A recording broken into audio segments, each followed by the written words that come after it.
You already know we're back again, JB and JB. I don't know who the real JB is. Will the real JB please stand up? I don't know, man. We're both sitting down, so yeah, it's equal pickings. Listen, boys, UFC 313 fight week. How could we not come and bless the timeline with a parlay madness? The last one we did was for the last pay-per-view, 312. And this one is for this pay-per-view, 313. Maybe we should just make this a pay-per-view show, JB. I don't know how you feel about that. Let me know in the comments if you want this like pay-per-view special or we should do this every week. I know me and JB, we can't always get it together every week. We're both busy, but all that matters is we're here right now. Alex Pereira versus Magomed Ankalaev, and I cannot wait to talk to you about it and hopefully make some money at the end of the day. JB, what's going on, brother? What's up, G? Thanks for having me, bro. And yeah, I'm hoping we could cash a big one. I know we got one.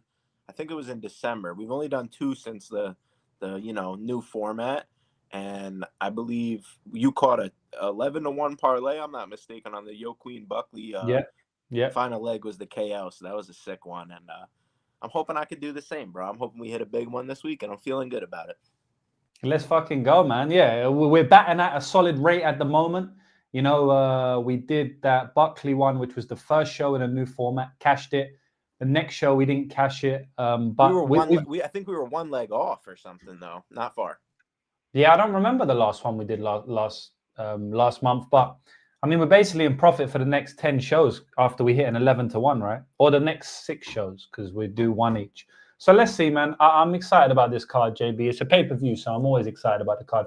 We just get straight into it, man, rather than effing about. I've got the Tapology screen up here. Let me share it so everyone can see what we're talking about. And yeah, maybe you can take us away with the first fight of the night while I get that up. The first fight of the night, JB, is Ozzy Diaz versus Jordan Santos. And I'm happy for you to take that one away because that is not a fight I like to talk about. Yeah, they switched this one up on us a little bit. I don't mind talking about this one at all. I think it's kind of simple. The one thing I want to mention is I believe it's Diaz. He's coming up. He was a light heavyweight in his last fight weigh-in, and now he's at 185. That's going to take some sort of dedication, some sort of diet, some sort of discipline to get to that weight class for him, right? This isn't a move that he just made. It was something that was clearly thought out. Maybe he thought, some of the people were having too much power at 205. He has been clipped before, so I understand why he would think that, but there is some questions still. How does his chin hold up at this weight now? Does the extra weight drain him? It's a question that I have. I believe overall, if this fight goes 15 minutes, I got Jordan Santos winning at a decent clip. I could even line him, around minus 200. I just think he's cleaner striker. I have worries about the durability also on the Diaz side. So even if he doesn't get cleanly knocked out, if he gets clipped and dropped, buzzed, because I don't think Santos is a huge power puncher, but I still think if Diaz's chin has these issues, it could be a problem. He could get buzzed. So, yeah, I like Santos to win this fight. I think he could probably even get a decision because, a lot of people think Diaz will get knocked out because that's how it's been. He's a killer, be killed guy. But I think this fight could see all 15. And I think Diaz's path is the KO, even KO 1, just catching him early because he does hit hard. I think Santos is the overall better grappler. So, yeah, Diaz for me would have to clip him or just have big moments in 2 of the 3 rounds and not get finished to win the fight. So I think Santos is the side personally. Yeah, I agree with most of what you said, man. And there's so many good fights on this card. This is one that I didn't tape heavily. This is one that I don't really care about. I couldn't see any immediate value when I did tape it. Oftentimes, JB, what I'll do is I'll look at maybe 1 or 2 of the guys' fights.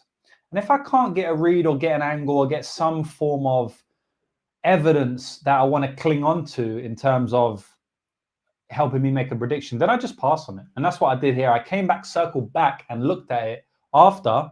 And the same thing happened, when I finished tape for it. Look, I think that Ozzy Diaz moving down to 185 is probably going to be bad for him. We don't all know that, but his chin's just not it, man. His chin wasn't great up at 205. We very rarely see fighters move down in weight and their chin improves. We see fighters move up in weight and their chin improves. Mauricio Ruffy versus James Lontop is a very good example of a fight where the fighter would have been knocked out if it was at the scheduled weight at 155. But obviously, he came in like 15 pounds overweight, catch weight. He was able to take more punishment. The commentary said that. I believe that. It was like a very obvious one. And so I think, him moving down here is probably going to be bad for him. Santos is not really like a good fighter in and of himself. I don't think he's like this amazing knockout artist. He's basically a boxer who has a good 1-2, but that might be all that is needed to win this fight. I kind of think Decision is a good play as well. I don't know the odds on that, but I suspect it will be decent odds because I think most people would think this one ended inside the distance. So yeah, man, to be honest, if it does go to decision, I can see Diaz having success because Diaz is someone who grows into a fight. You can crack him early, but if you don't crack him early, he definitely grows into the fight, gets his game going. He's someone that, kind of like Donald Cerrone, they need to grow into fights. And I think that Diaz is one of those guys. So, yeah, it's going to be interesting to see if it goes round 2 or round 3. I'll predict the Santos decision, a close decision, just to be kind of like out there a little bit and not just say Diaz is getting knocked out. But I have no interest in betting this one myself. But we do have to give the plus EV legs to the people. So if you can maybe help me and get the odds up, then I'll write down the plus EV legs as we usually do. Do you want to use DraftKings or Bet Online? Which one do you prefer? DraftKings, because Bet Online doesn't even have the 2 free props that we want. And there's a couple other things they don't have, I think. So, yeah. I like the alternate overs and shit. Do DraftKings. I reckon that's better. Bet. Okay. Diaz by decision. Or no, not sorry, brother. Ribeiro by decision is plus 300. Santos. What's the GTD? So on DraftKings, the goes the distance is plus 165. Yeah. Personally, I don't really like any bets on this. I think Santos probably wins, but I'm not gonna call a method personally for the prices that they're at. Like KO is plus plus 175. That's awful. So I'm forced to play the decision, and if I play the goes the distance, like. I think at plus 165. What do you think, man? Are we using it or not? I'll pass personally. Honestly, I want to pass, man. I think this is the first time in Parlay Madness history where we're saying there is no plus EV leg. JB, usually you can get a plus EV leg like at least one out because there's like 30 to 50 props per fight. So usually we can get one, we squeak one out, Sometimes we say maybe it's like the EV is like not plus or minus, maybe it's just whatever, the EV is equal. But I think we both agree that this is a pass one. Yeah, Santos' side, but like 7 years age advantage. I think he's got the reach. No, he doesn't have the reach advantage here. But with we already mentioned a lot of the reasons why we think Santos is the side. So I agree. Yeah, I gotta switch my Please do. I'm going crazy already. I gotta switch my camera angle. I gotta switch the spot that I'm in. It's super sit. No, I'm just kidding. My charger. I need to put my charger in. So I'm gonna turn my camera off for 2 seconds. I'm still here, bro. I'm not going nowhere. Okay, they're trying to say that you're just putting the batteries in the smoke alarm. But this is the thing, guys. Either I sit outside, bro, or I go inside and the smoke detector goes off. But here's the thing. The guy still has not texted me back. I got to get him to come here, bro. I promise you I'm getting it fixed. JB's fire takes setting off the smoke alarm all the time. So, yeah, boys, let me shout out the chat. I'm sorry about that. I didn't do it. I'm rusty these days. I don't go live anymore, boys. You've been seeing my edited videos, which have been doing really well. So I think we're on like 6,000 views in 48 hours for this episode this week. So that's pretty solid. I think maybe a record for me. So shout out to everybody who's been watching them shows. I hope you enjoy it. A lot more engaging with the heavy editing and all of that. So yeah, hope you guys been enjoying that. But I'm a bit rusty on the live stream, so I forgot how to shout out my chat. But I need to. Dravi, my man, go and check Dravi out. You guys know who Dravi is. He's been on Parlay Madness before, and maybe he'll be back one day. James' camera's broken. I'm sorry about that. Half the battle said, don't forget. Dana said, be Joe Piper when Aussie Diaz. I did forget that, to be honest. So, yeah, now I won't. Shout out to Half the Battle. Mark saying this is his favorite show. Esteban saying, let's fucking go. Let's get a great free bet, by the way. Oh, yes. We won the free bet again today, boys. I gave out a free bet on my Twitter. If you tailed that, let me know in the chat. And if you didn't tail that, let me know why you didn't tail it in the chat. We hit the plus 135 and we hit the minus 160. So we're like 19-7 on free bets, 70% win rate. And I'm going to continue to give out free bets as long as we get enough people on the train. So JB should be back in a minute, and then we'll move on to the next fight. All right. You can see my whole body, though. That's kind of weird, right? Why? Well, you don't want to show off the whole body to the people. Nah, I don't really care, but kind of just a weird angle. Whatever. Let's go. I know what you mean. Yeah, that's kind of weird. What I look like. Kind of weird angle. I'm not gonna lie, bro. Like, I'm looking right at my balls, dude. That's what I'm saying. Might have to sort that angle out, bro. Like, fucking hell, what's going on, man? Feel like I'm on an OnlyFans page or something here, bro. I should be charging for this, bro. I gotta figure this out. Hold on. All right, bro. What? My computer's going. What the fuck is this? My computer's going so slow, bro. Like, what the hell is this? Some horse racing shit. Boys, I told you I'm rusty on the live streams. I got like a million tabs open. I think that's why my computer's going so slow. All right, boys, we got what the fuck?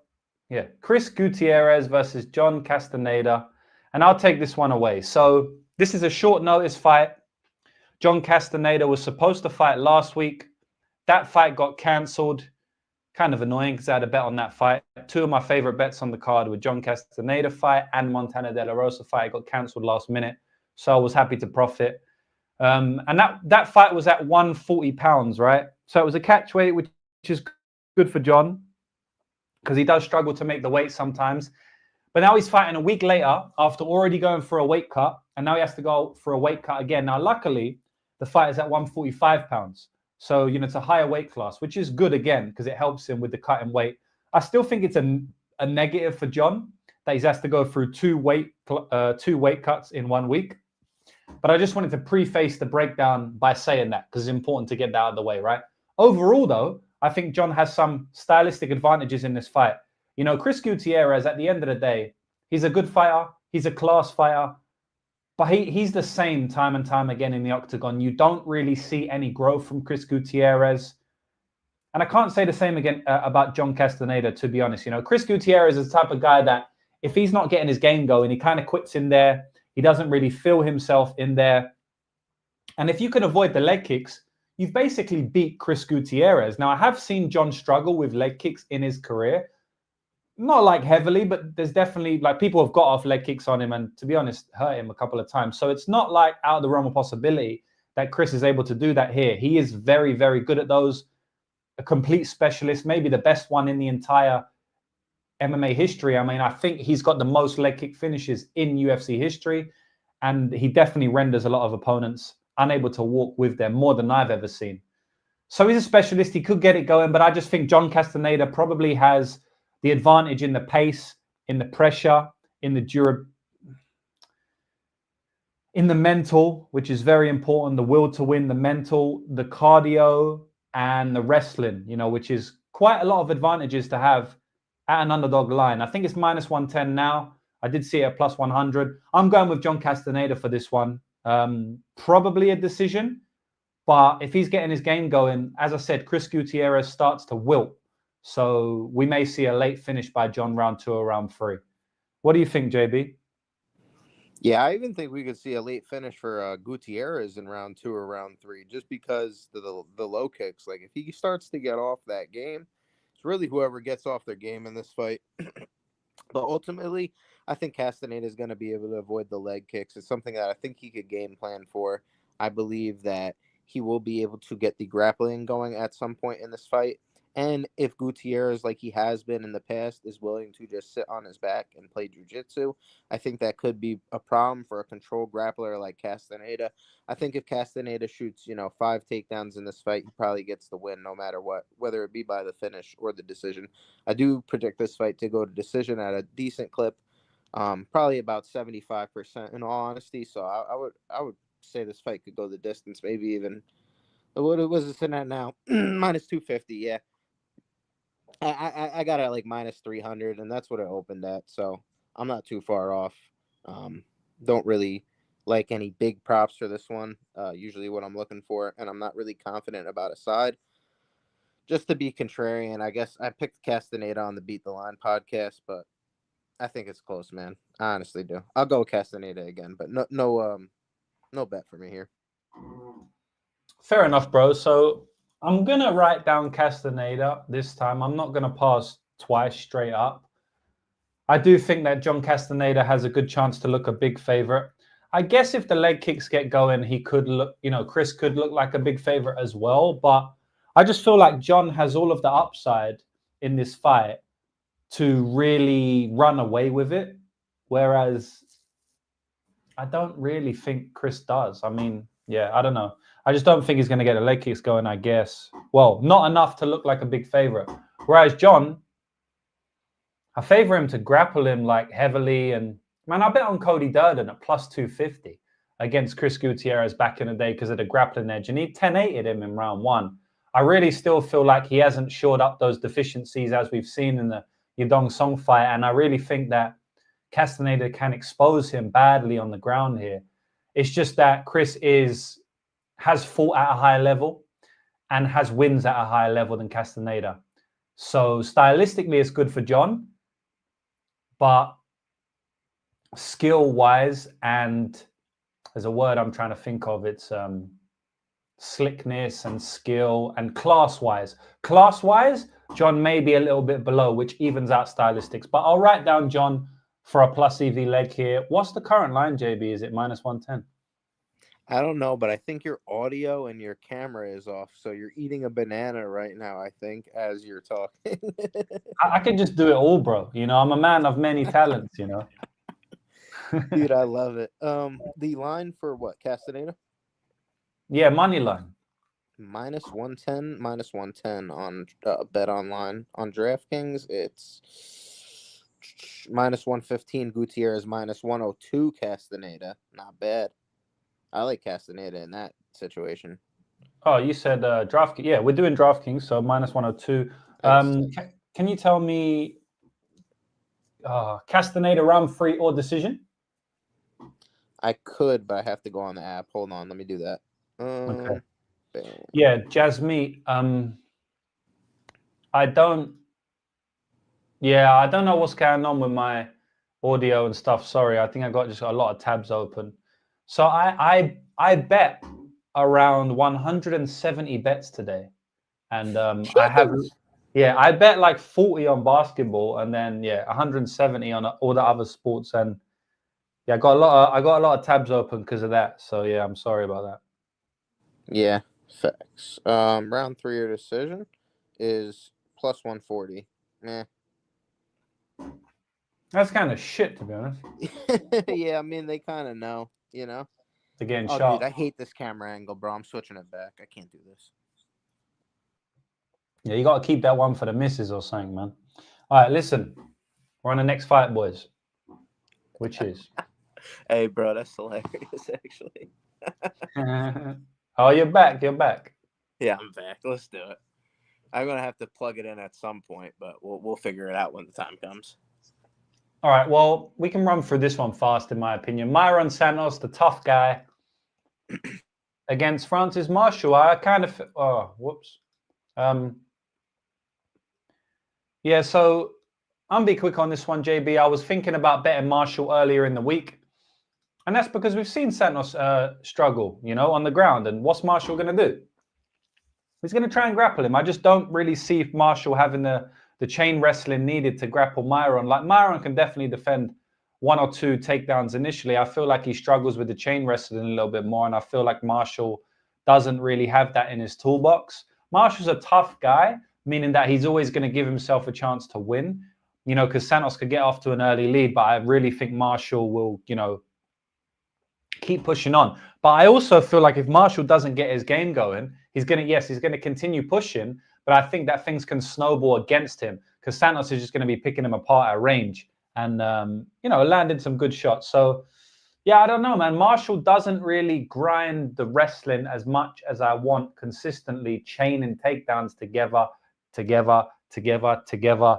So I can't bet him here. Plus 300. I don't know if it's still plus 300, but I looked at plus 300 and I was like, man, I might have to bet it here, but I don't know, man. Santos is the much better striker here. He's going to be picking him apart, like I said, and maybe I'm scared off from a couple of the plus 300 dogs I bet in 2024 that didn't come through for me. That was, maybe close to come through. Even this year, I've had a couple, namely in Paul Hughes. That was tough. But I think overall, the reason I'm passing is just because Marshall doesn't, like I keep saying, have the chain wrestling that I would like to see. But he's live dog here. What do you reckon, bro? How many likes we got, bro? That's what I want to know right now. How many likes we got? I don't know. People always slacking on the likes, bro. In every show I hear. So let me check that. I'm looking for a prop, 2 fighter props, right? So I guess you could like do takedowns landed. What the hell? So they got Marshall 3+ at plus 180. Usually that number is like, oh, total takedowns landed. You think he could get 2 takedowns here? Minus 135. That's what they got it set at. I don't really like that anyway. So what? So if he gets 2, you win, right? Yeah, minus 135.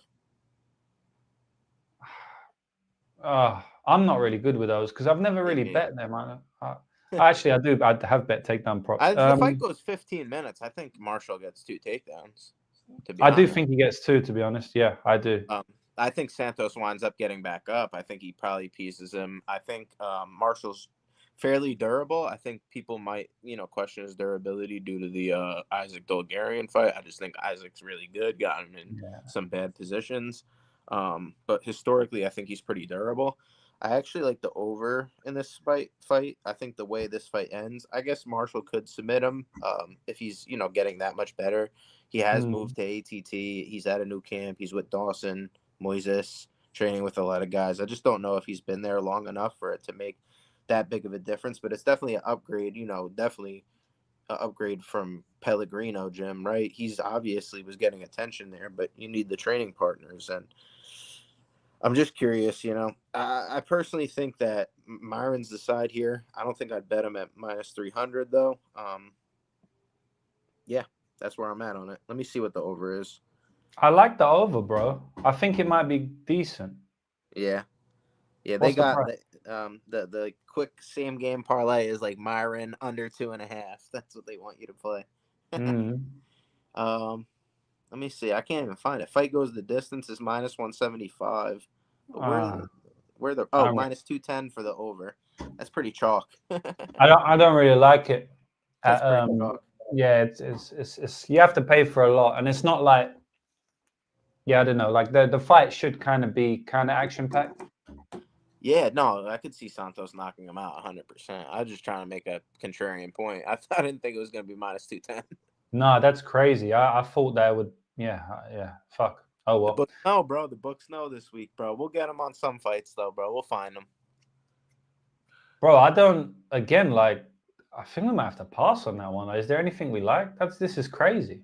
I like the over, but I can't bet Marshall here. I don't think he's gonna win, and I'm not gonna put him in a parlay. I'm not betting Santos that chalk because I think Marshall has grappling upside. So I can't do it. I'll write over 2.5 at minus 210. I would put it in a parlay personally. So do that. Yeah. I mean, we both think it's plus EV. If we're betting it officially, that's a little bit different, right? But I mean, with plus EV, we'll write it down. And then, boys, if you haven't seen the show before, I'm sure most people have, but if you haven't, at the end of the show, we're going to go over all of the bets that we write down here, and we're going to make the mega parlay. Not the mega matzo parlay, but the mega parlay. Appreciate the shout out. I had a good show today with my guy, Nick Kalikas from UFC on the line. Love that dude, bro. That was fun. JB got hella clout in the industry. JB comes in, he makes his YouTube show, and he's getting all the OGs on. He's got Yanni the Greek on his second episode. He got Half the Battle. He's got all these big heavy hitters within the first few episodes. You can't. That's crazy, bro. Well done, man. That's a good thing that you've done there. Yeah, the people like the parlay madness, bro. That's where it is, man. They follow me where they know me from the show, and they follow me where I go. Yeah, bro. That's it, man. And There's a lot of people that came on the show that probably, or that I've done a show with who have no following. So it's definitely credence to you, bro, not just the show. Yeah, 100%. I agree, but it's definitely a big help, bro, and I appreciate it. Anytime, brother. Many more to come. Many more to come. So the next fight, boys, Alex Morono versus Carlos Leal. Jesus. I don't even So want my friend, all right, I will. My friend said that hype bias is real. Sorry. Robbery hype bias is real. Robbery bias, I think he called it. And I was like, yeah, that's the perfect way to put it, because if you know what I genuinely believe, JB, I really believe that if Carlos Leal had got the decision against Rinat Fakhretdinov, I don't think he would be minus 800 here. I think he would be like minus 400, minus 500. I genuinely think that, you know, because of the robbery calls, because it went viral, like I did a video reacting to it. It got like, I think it got like 100,000 views collectively. It got like 30 on Instagram, like 70 on Twitter or some shit. Like it went viral, right? So I think that a lot of people remember him from that. And now he's actually chalked up at a bigger price because he got robbed, which is just, you know, funny to think about. I genuinely believe that. It might be warranted, though. You know, it might be warranted. I mean, at this point in time, Alex Morono is just not it. Alex Morono is not it. I really think that Carlos Leal is going to knock out Alex Morono in this fight. Now, look, Alex has stayed tough in his whole career, right? Like, he hasn't been knocked out that many times. But I can't see a world in which he doesn't at least get rocked and wobbled here. And if you get rocked and wobbled, you're not that far from being KO. That's just how striking works. You know, if you get wobbled, like genuine wobble, you can get knocked out then, right? That's just literally how striking works. So, you know, some people are more susceptible than others. Some people have better recoverability. But in general, man, I really, really see Carlos Leal putting a beating on Alex Morono in round 2 here. And it could snowball for him. So I'm calling the Carlos Leal knockout in this fight. But I don't know what round it comes in. I could see it coming in round 1 or round 3 the exact same. So I don't think we can be smart and do a round 1-2 play or like a round 2-3. I don't think we can do that here. I think you just have to settle for the Carlos Leal KO or the under 2.5 rounds or whatnot, man. I mean, I could go into it stylistically, JB, but I honestly can't be bothered. I think Leal's going to beat him knockout or decision. Yeah, bro. I think, you know, one guy is a roided up Brazilian, and I think the other guy is a guy who's probably a fight or two away from retirement. I love watching you right now because you're still talking, bro. I know. Why the fuck am I putting my hands up when you said roided Brazilian? Like, I'm seeing it too. Oh, dude, this is so funny, man. I love it. Yeah, I like Leal KO as well here, bro. Minus 150 I saw on some books. I'll check what it is on DraftKings, but to me, this is kind of an easy one. I think Morono is going to get knocked out, respectfully, because he's a, you know, a guy that I personally think is a good fighter, but I just think it's close to the end for him. Yeah, so we're in agreement there. What's the price for Leal KO or the Minus violence? 135. I'll take that all day, bro. Yeah, I still think there's some value on it. I think, you know, at this point, probably not huge value, but I do think there is value on it.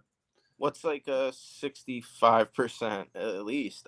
I think he just knocks him out, bro. I'm not even trying to get into percentages at that point. Bro's gonna go ahead. Like this is kind of cut and dry for me, bro. Personally. Yeah. I could be wrong. Yeah. I'm willing to be wrong. Yeah. No, I mean, I agree, bro. So we got like 30 likes on the video and we got like 400 people watching and 100 of those guys are on YouTube. So, okay, boys, what's going on here? Like, can we like the video? I mean, it's not that hard, right? Some people forget, but it's right there. I agree. Sometimes those numbers are crazy too, but yeah, we definitely at least got 100. So like the video, people. Yeah, we got 400 live viewers watching right now, but a bunch are on Twitter. JB, remember when we hit 14,000 views on a Parlay Madness? That shit was legendary for the scene, bro. That was legendary for the community, bro. Sheesh, 14. That's a big one, bro. I think that was UFC, what, 300? 303? Which one was that? No, I think it was before that. It was like 297 or some shit, bro. Oh no, that was our first one, bro. I think UFC 300. We hit Oh. like a big viewership for Was 300. it 300? Yeah, yeah. I felt like it wasn't like the big card, or It I was don't know. it was UFC 300, bro, and we were like one Mm. leg. We picked Jamal Hill too many times, and Fuck. maybe we'll do it again today. Maybe we'll do it again, bro. Shit. All right. Leal KO minus 135. I like that. What do you think about any other bets on this fight? Are we good? Yeah, I don't think there's anything else that I like, to be honest, bro. I don't see anything. Not even the unders. Under 2.5 is minus 135. Like I don't even. I'd rather just take the. Yeah, because Alex Morono could like gas bad and get hurt late. He really could. I'd take the Leal KO as well. Leal's a pressure fighter, you know. Yep. He hits hard, but I think more than that, he's very like he's just a pressure fighter. He's in your face. So with those type of fighters, you can break people late. So yeah, he's a bit different than Bruno Ferreira, who's another roided up Brazilian, but he's gonna knock you out early with one punch. I don't think Leal's Did you write down Leal KO or no? Yeah, I wrote that down, bro. Okay, cool. Bet. So yeah, why don't you take this one away? I did the last two, I think. Ferreira versus Petrosyan. All right, bro. I like violence here. Personally, I know I've been going a lot of fight goes the distance. Took a little violence in the last fight, but say what you want. I know, like, skill for skill, Bruno's not the best fighter.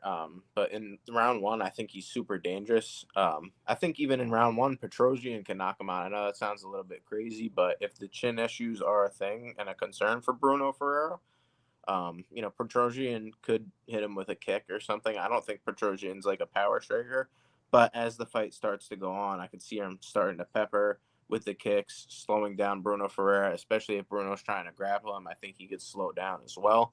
I do think Bruno has some grapple upside, but it just depends on how long he could sustain that for.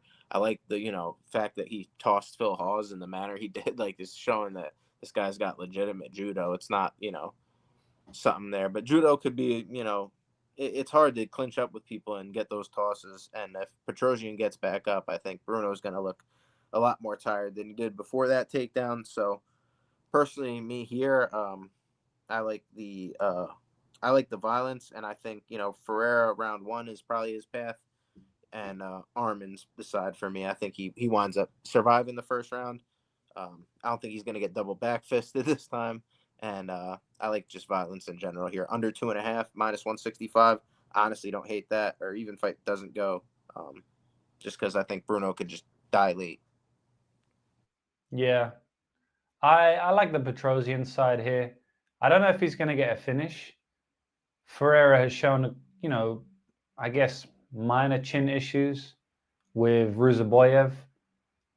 Outside of that, I don't remember if Abbas cracked him or not. It was a while ago. I watched that last week. Did Abbas hurt him on the feet? I don't really remember. I mean, he definitely out-grappled him. I don't remember hurting him on the feet, though. But it's just the fact that he gets super tired the later the fight goes.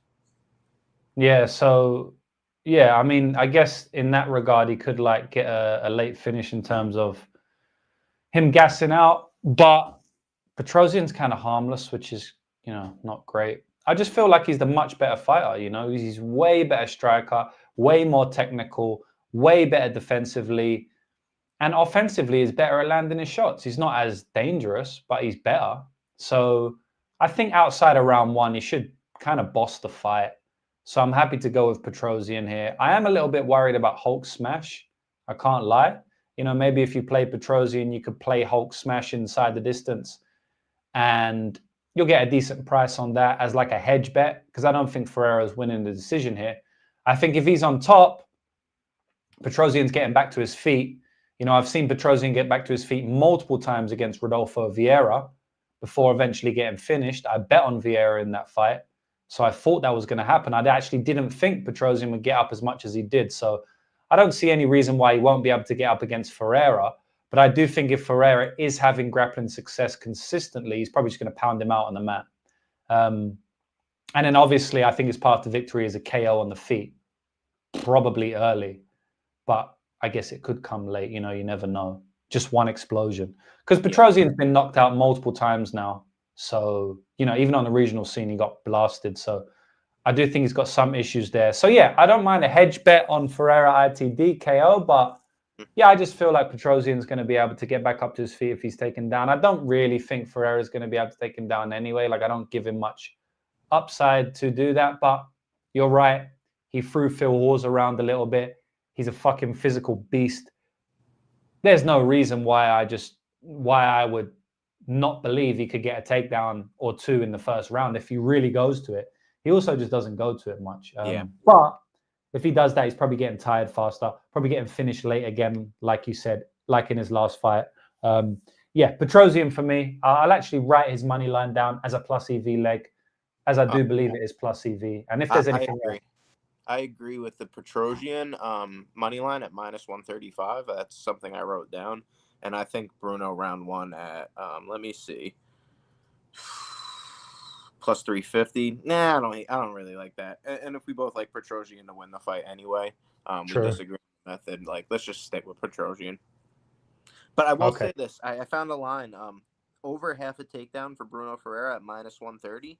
I think he tries to grapple at some point in this fight here. I don't hate it. Okay. Fair enough. Yep. Next. Love this fight. Good fight, bro. My computer's a bit slow, boys, so you're going to have to bear with me. Oh, this is a great fight. One of the most exciting fights on the card, or at least one of the fights I'm excited for most on the card. It is Ray Tsuruya taking on Joshua Van. Wow. Do you want to take it away, bro? Maybe I can speak about Joshua Van and you can speak about Ray Tsuruya. You're the BJJ guy here, so we can maybe do it like that. I mean, we speak about the whole fight anyway, but I really like Josh Van. He's a guy that's from the area I'm from. Been watching this guy since his early, fight days. So I'm a big fan of the guy. And honestly, I think he's getting a lot better. People want to talk about that Devin Jackson loss where he did get outed really badly in the grappling. Let's not act like that didn't happen. But it was a long time ago. I think Van's improved since then. Now, how much? That's a question, right? I think he's getting a lot better, but we just haven't really seen it. His initial takedown defense against Durden was good. Durden gets tired and he doesn't stick to the grappling. He's willing to play into the striking too much. And Van was able to get up using the cage. I think he's really good at that, right? I think everything that the guys learned has been from his MMA gym, because the fact of the matter is literally wrestling doesn't even exist out here. If you go to a high school and you want to watch a wrestling match, it doesn't exist. They don't have it in high school. So you're not wrestling in high school. You got to literally sign up to an MMA gym and they're going to have to teach it to you there. So I think that's why he's probably so good up against the cage. And I think that's something that they practice often. But when the in depths of the jiu-jitsu, I think they're legitimate, but I just don't know how.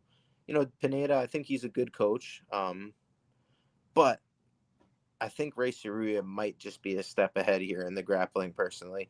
I've seen Van taken down in the open mat before by Bunez. He gets mounted, the round's not over, and he's looking over at his corner. So if you're looking at, I just think a good grappler doesn't have to look over at their corner to know what they're doing, right? It's just something that's instinctual, whereas Ray, it's just instinctual for him to grapple. And a lot of people kind of are shitting on the grapplers lately because they're not getting the job done.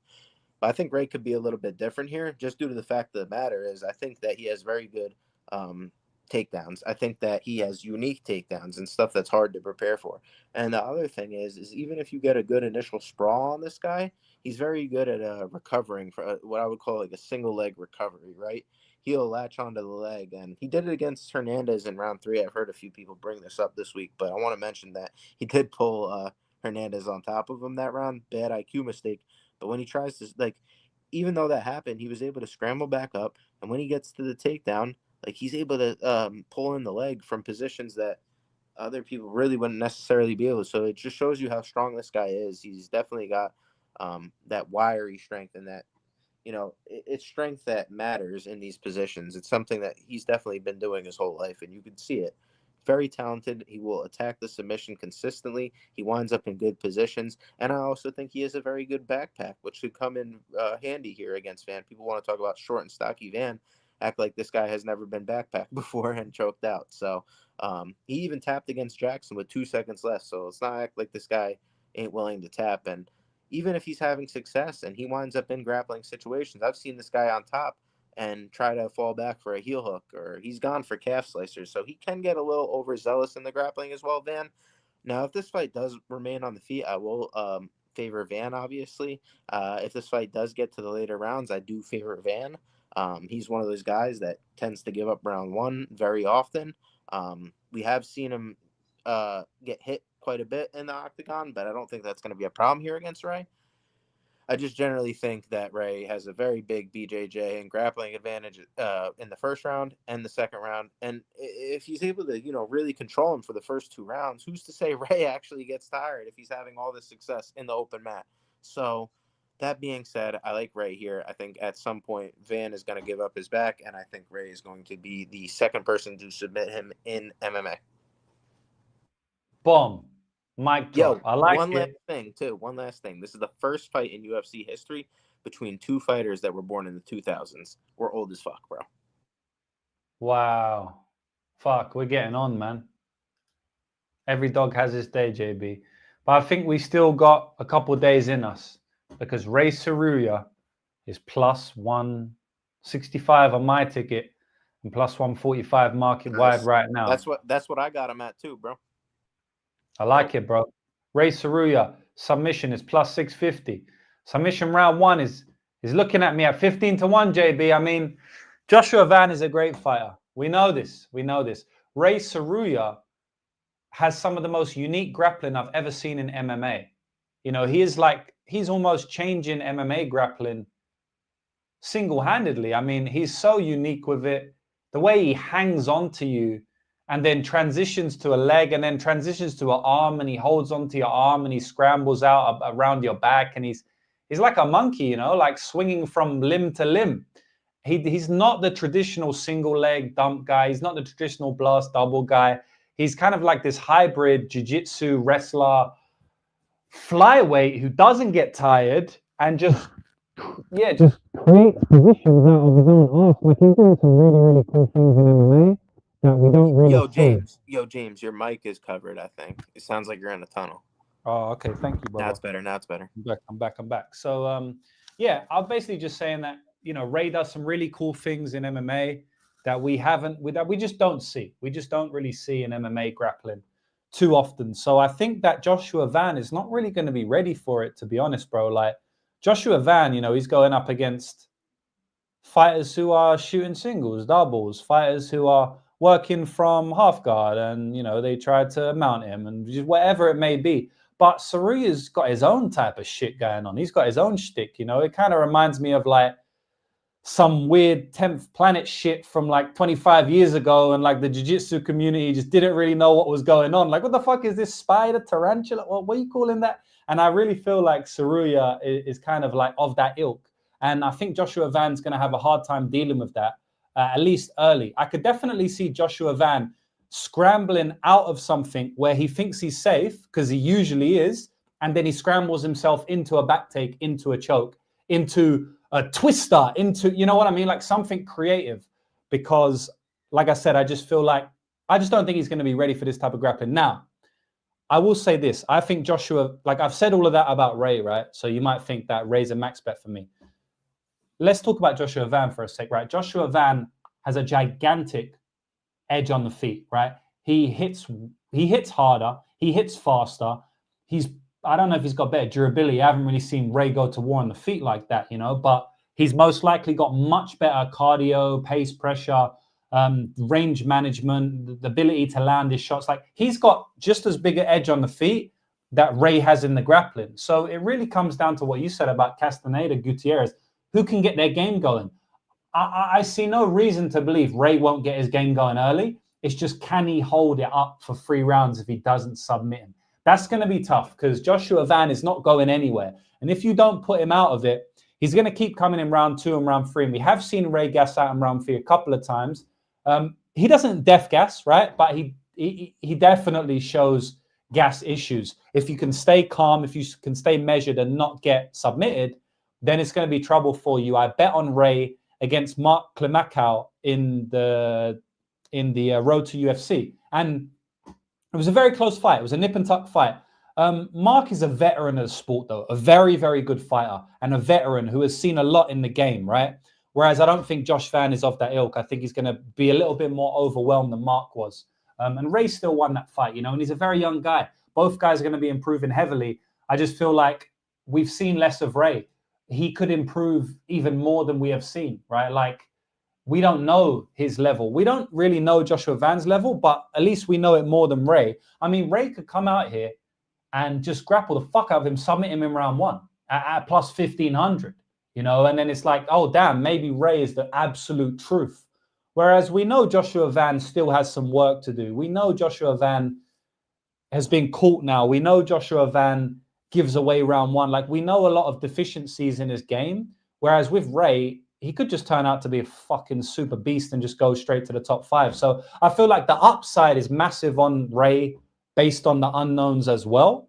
But I basically said this fight is a coin flip where the winner looks minus 400. So I think that, you know, whoever wins is going to look like a big favorite in this fight. I personally think it's Ray Tsuruya.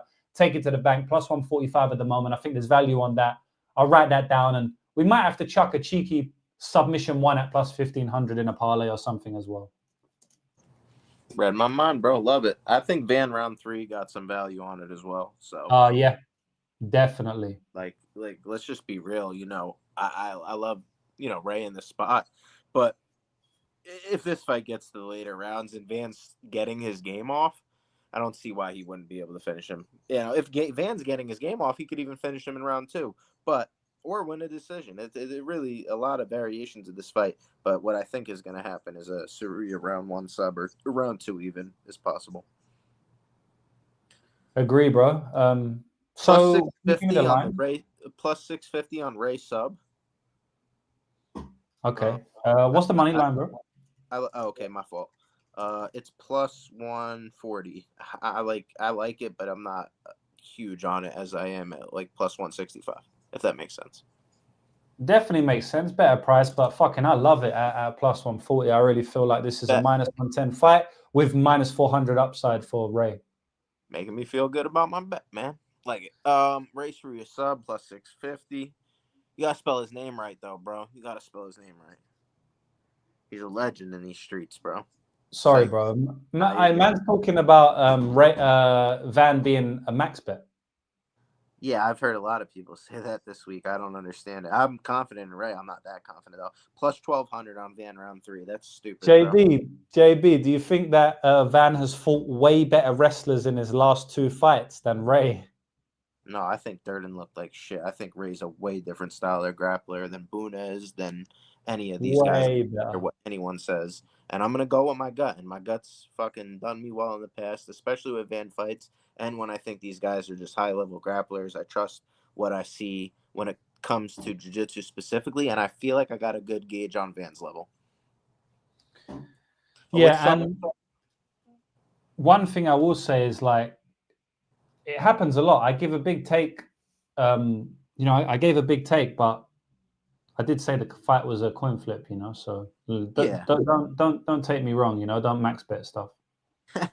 but Van round 3 at plus 1,200. I think you could write that down. I don't think we're gonna put it in a parlay, but I think for the people. Okay, yeah, for the people on Van. Yes, and then what were we saying? The round 1 sub, right? Yeah. Okay. I don't want to forget that. 15 to 1. I could see him just coming out there, taking his back and choking him, even submitting him with like a leg lock or just anything, guillotine.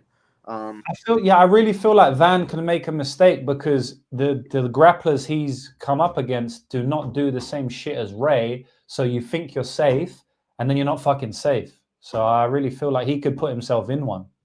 Bet. It's plus 12 on DK, but let's just who cares? Yeah, same shit, man. Whatever. Like, we'll put plus 12 because, you know, if we don't, then the people are going to be like, oh, he's a fraud. He said plus 1,500 when it was plus 1,200. He's a fraud. You know, like the same people that told me my car was rented for 2 years. You know, the same people that told me to post bet slips because I'm faking all of my lines. And then the same people that said that the bet slips were fake when I posted what they told me to post, those people are going to go crazy if I put 1,500 when it's 1,200. So we're going to put 1,200 for them.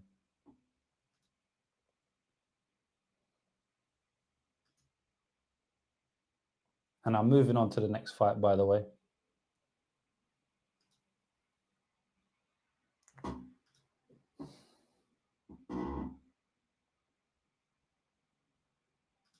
My computer's slow, boys, so just bear with me. Here we go. I think it's dope that we haven't talked one time this week, and we're kind of seeing things eye to eye. So let's see if we see this one eye to eye, bro. Happens a lot, bro. It happens a lot.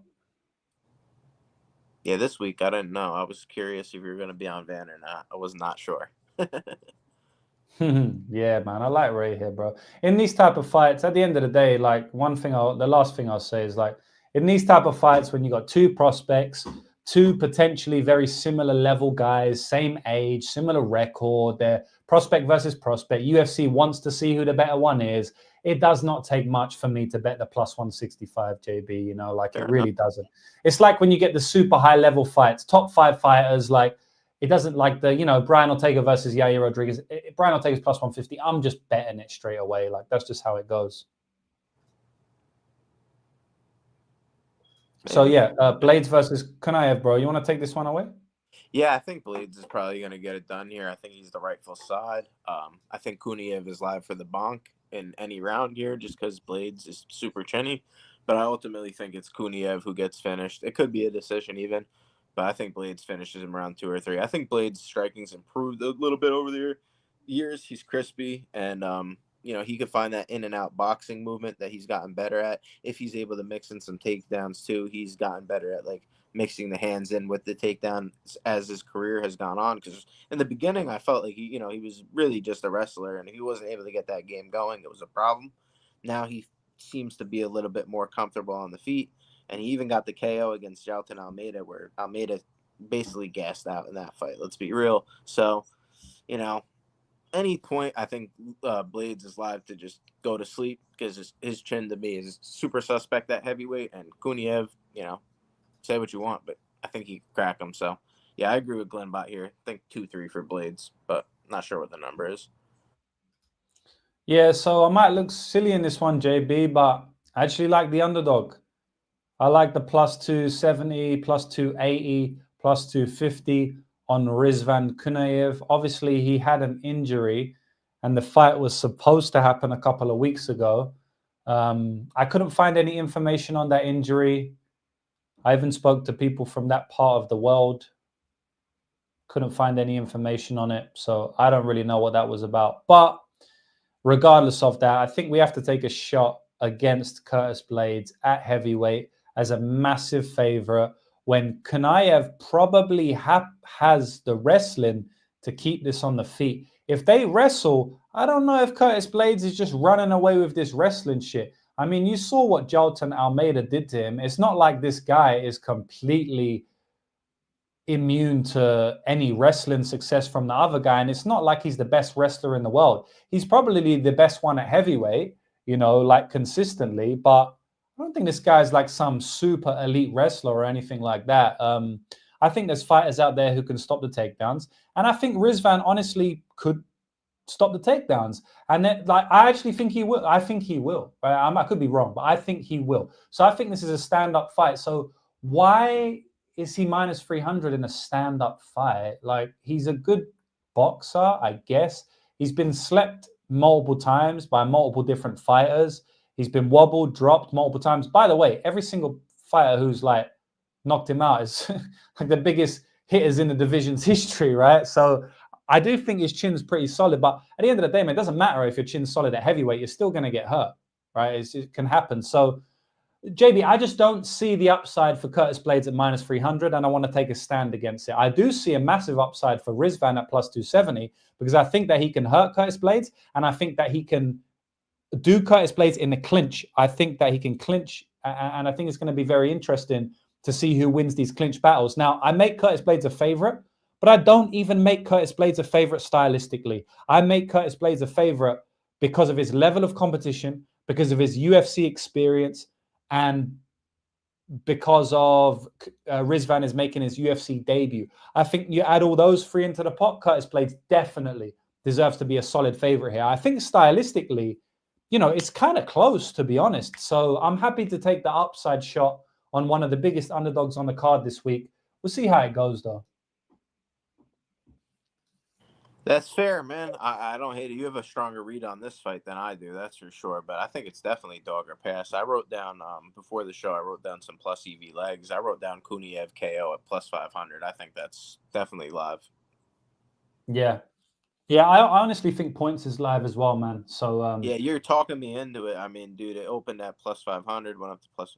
What did this money line open at? Curious. Minus 258 Blaydes. Okay, so. Yeah. And it got up to plus 290. We saw some buyback on Kuniev. I don't hate it. I want to say, like, this is one of the biggest underdogs on the card. I'm not. Right. Like, it's kind of like Tsuruya. He's the second or third biggest underdog on the card. I don't think this guy's a lock. I just don't see why this is minus 300 Blaydes. Like, Blaydes seems to be about 60% in this spot to me. That's a big edge, JB. Maybe you want to push it to 65. It's still a big edge even at 65. So I make passionate takes based on the lines being stupid. Like, I think the Tsuruya line is dumb because I think, like, you have to make it a pick 'em. Tsuruya could look minus 300 as well. I also think, like, Curtis Blaydes, you have to make him minus 150. I think you can't make him minus 300. So this is not really for you. Like, I'll say, JB, I'm talking to you, we're on the show, but this is really for the audience. When I make a passionate take, doesn't mean I think this guy's definitely going to win, because obviously, I got a lot of followers, so there's a lot of idiots within that as well. People would DM me sometimes, man, you made a massive case for Kuniev and now he just got beat. It's like, yeah, I made a case for the odds being incorrect. I'm not saying that he's my most passionate take on the card. My most passionate take on the card is Mauricio Ruffy to win. But when you listen to me, which is, I think, maybe the next fight or the one after, I'm not going to make as passionate take on Ruffy as I do on Kuniev. But Ruffy's way more likely to win than Kuniev. So I just kind of want to get that clear, because, I mean, we're never going to avoid the one or two stupid DMs, right? I get like 30 good ones and one or two moron ones. I don't think we're ever going to avoid the moron ones, but I'm still trying to avoid them a little bit more with this. And it still helps people. And you know what? It's good to also let people know that way, if they have no clue like what gambling is or have any idea about it, like, then they watch the show, they can get some idea about it. Yeah, exactly. And that's what I always try to do. Facts. Do you know what the line is for his money line? His money line looked like plus 270 on DraftKings, and we're looking like, I like the KO personally at plus 650, man. That's what I'll write down. Don't know if I'll play it, but I like it. Yeah, it's a good price, bro. I like KO. I like decision. All right. Sweet. So next fight. So like I said, boys, I'm going to tell you where I'm most confident, because then you can base your takes based on that. I want you to know when I'm not too sure and when I'm very confident. And I'm not very confident on him winning, but I am pretty confident that the line is not what it should be. So yeah, like I said, the next fight is Mauricio Ruffy versus Bobby Green. Ain't saying that other name. That's some stupid shit. So yeah, who do you think's gonna win? Yeah. I think Ruffy's gonna win, probably. Oh, did you ask me who's gonna win? Sorry. Yeah, bro. But I guess just give us a breakdown. My fault. I didn't know if that's what you asked me. Sorry. Yeah. Do you want to break this one down first, or you want me to go? No, go on. You go, bro. Okay, bet. I think Ruffy's going to knock him out, bro. But I think it could wind up playing out close if King Green was as durable as he was before the Jalen Turner fight. Personally, I was there for that Jalen Turner fight, and I felt like I witnessed a murder scene. Big fan of King Green. Go back and look at my profile picture. Took a picture with the guy after the Fiziev fight. Legendary shit. Beat the shit out of Nasrat Hackpress. I was there for that one, too. But then I got him. My dude, Kerry Hatley, the legend himself, literally needs to go to jail for that one. So took 10 years off his life, maybe 15, 20. Ruffy's going to knock him out, bro. I think skill fighter, Green, but it's past his prime. 30 years old, he's done. Yo, and one more thing I want to say, bro. This guy smokes more than me. Smokes more backwoods than me.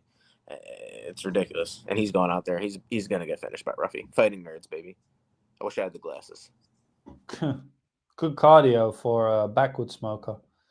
So, yeah, I mean, Mauricio Ruffy's nickname is One Shot, and that's what this guy is. This guy's a sniper, super accurate on the feet, amazing accuracy, some of the best accuracy in the entire UFC, not just in his weight class, but in the entire UFC. So, yeah, I just feel like the accuracy is going to be too much for King Green here. Fuck, I said it. Yeah, because I was looking at his name. Dude, I have a question. Do you think this guy, if Lon Top came in, like you said before, at the weight, you think he would have got knocked out? I remember you saying it before earlier. I believe so. Yeah, man. Bro, do you know he came in like 16 pounds over, was it, or something? Because they moved the weight. Yeah, a lot. They moved it to catch weight. So, no, basically, I think they moved it to like 165, and then he came in at like 172 or some shit, right? 170, yeah. Something like that. Like he missed the catch weight.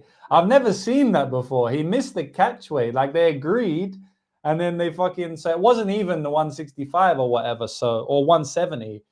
I think they moved it to one. Oh yeah. Anyway, he missed the fucking catch weight. So I definitely do think that helped his durability. Like why not? Like of course it's literally known to weight helps durability. That's just like kindergarten stuff. So yeah, I definitely think that helped him in that fight specifically that you're asking, because the amount of shots he took, and the way he took the shots and was almost out anyway. Yeah, I think 15 pounds less around the brain, 15 pounds less on the body in general, in the physicality. I think he would have got knocked out there. Mauricio Ruffy bossed that fight. When I first watched it, I thought Lon Top was having more success than when I rewatched it. Lon Top was actually just a complete punching bag in that fight. And yeah, Ruffy got tired in round 3, but he got tired from knocking the guy out like a couple of times. And, he had dominated the fight up until then. Really, like Lon Top had moments, but I mean, what? People think that Bobby Green's going to like do a Lon Top. Like Lon Top had the mental durability in this fight. Walking forward, taking shot after shot. That's not Bobby Green's game. Bobby Green doesn't take a million shots and then knocks you out. Like, what the fuck? Like, Bobby Green's the opposite. Bobby Green stays on the outside, doesn't get hit, and jabs you, right? Like, Lon Top and Bobby Green couldn't be any different. I've seen a couple people post on Twitter, the way Lon Top took his shots and just came forward, why can't Bobby Green do the same? I mean, like, what the fuck? Like, I can't even comprehend. I don't even know where to start on how stupid that is to say that. And I'm sorry, I don't even know who said that. I just saw it on my timeline. I'm sorry if they're watching right now. I don't even know if it was some random account or maybe someone who makes videos. I'm sorry, but a spade is a spade. That is a fucking stupid thing to say. So, yeah, I think that King Green, fuck. I think that Bobby Green's going to get knocked out. But if he doesn't get knocked out, Ruffy's just going to win on damage like he did. Like he did it against Lon Top. So, but I do think he's going to get knocked out or hurt badly. Mauricio Ruffy KO is plus money. Like that's plus EV. If anything has ever been plus EV before, I think it's that, bro. Yeah, I'm calling him Queen Green from now on. Yeah, he's a bit of a diva. I like the guy. I thought I took the picture with him, but minus 135 Ruffy KO. I think is value. Changed badly. Wow. Yeah. That was plus money when I saw it, bro. Yeah, on DK it's minus 135. I think it's minus on Bet Online too. So we couldn't avoid that one. Bro, I actually like round 1 and round 2 KO more because I do think. Yep, I like it. I agree. Yeah, if it gets to round 3, he's probably not going to knock him out at that point. I was about to say the same thing. Personally, instead of because I was going to say round 1, round 2 instead of the round 1 KO because I don't think it's going to be much of a difference. Let me see, though. KO 1 is plus 250. Let's see what round 1 is. Plus 240. We're taking round 1. Oh, wow. Yeah. I like 2 as well, JB. I do like me too. 2. I wrote it literally. Dude, I'll show you right now what I wrote down for this fight. Green versus Ruffy. Fight doesn't go the distance. Minus 200. Ruffy. Fucking. I can see. Yeah, I can see. Yeah, perfect. Round 1, round 2, and Green decision plus 500. I know that's like kind of random, but I think if it had somehow. No, I feel you, bro. No, I feel you. If it gets to decision, something's gone very wrong, Very right? awry, exactly. Yeah. So then plus 500, 600 upside play or whatever Right. it was. Or, That's his path. yeah, definitely that's his path. So There's no way he knocks him out. what are we doing? 1-2, like roughly 1-2. Like, do you know what the price it's plus is? 240. Oh, they don't have that. I don't think they Okay. Well, we can make 2 parlays then. Yeah, it's plus 200 for round 1 and plus. Yeah. Oh, let's look at no, it's on plus 240 for round 1 and plus 350 for round 2. Okay. We're using Nice. DK. Yeah, we called our shot with that one, Yeah, dude, I had it written down. It was in writing. It was there. The proof is all there, bro. The proof is in the pudding, and I think that he shows us that we are correct tomorrow, but we'll see. Lucindo versus Lemos, bro. They're doing this, man. Are they really doing this one? I like this one. You take this one. You're a Lemos guy. I know that. For bro. I'm a Lemos guy. I'm a Lucindo guy. Like, basically, they're making big sis fight little sis here. Yeah, big sis is fighting little sis, and it pisses me off. When Lucindo came into the octagon for a debut against Yasmin Jauregui, I was on her at plus 180. And bro, don't you think that's kind of funny? Because what do you think the line would be now if Yasmin Jauregui fought Yasmin Lucindo? Like, make a random line for me. What do you reckon? I think Lucindo would be a pretty wide favorite. Yeah, like minus 200, I think. Yeah, I would say minus 200. That's close to it. Yeah. I mean, she was minus 180 against Marina Rodriguez, right? I mean, I bet her at like 140 or something, but then she went up. So yeah, man, I bet her at plus 180, and she's probably minus 180 in that matchup now, and she fucking lost, which is so annoying, it just shows you like the game is very interesting because she lost the fight, but the value I had was like, I mean, it's not every day you get a plus 180 that should be minus 180. So it's just interesting the way the game goes. But basically, I say all that to say this. I bet on her in her first fight, and there's a reason why I did that, because I thought this girl was the fucking truth. And I thought that she could be fighting for a top 15 or a top 10 or even a title, in the next few years if she gets her wrestling on point. That's what I said verbatim on Twitter. And she has got a little bit better wrestling since then. She goes to it a little bit more. She didn't go to it enough in the Jauregui fight. She was happy to strike because she thought she was winning on the feet. I thought she was winning on the feet.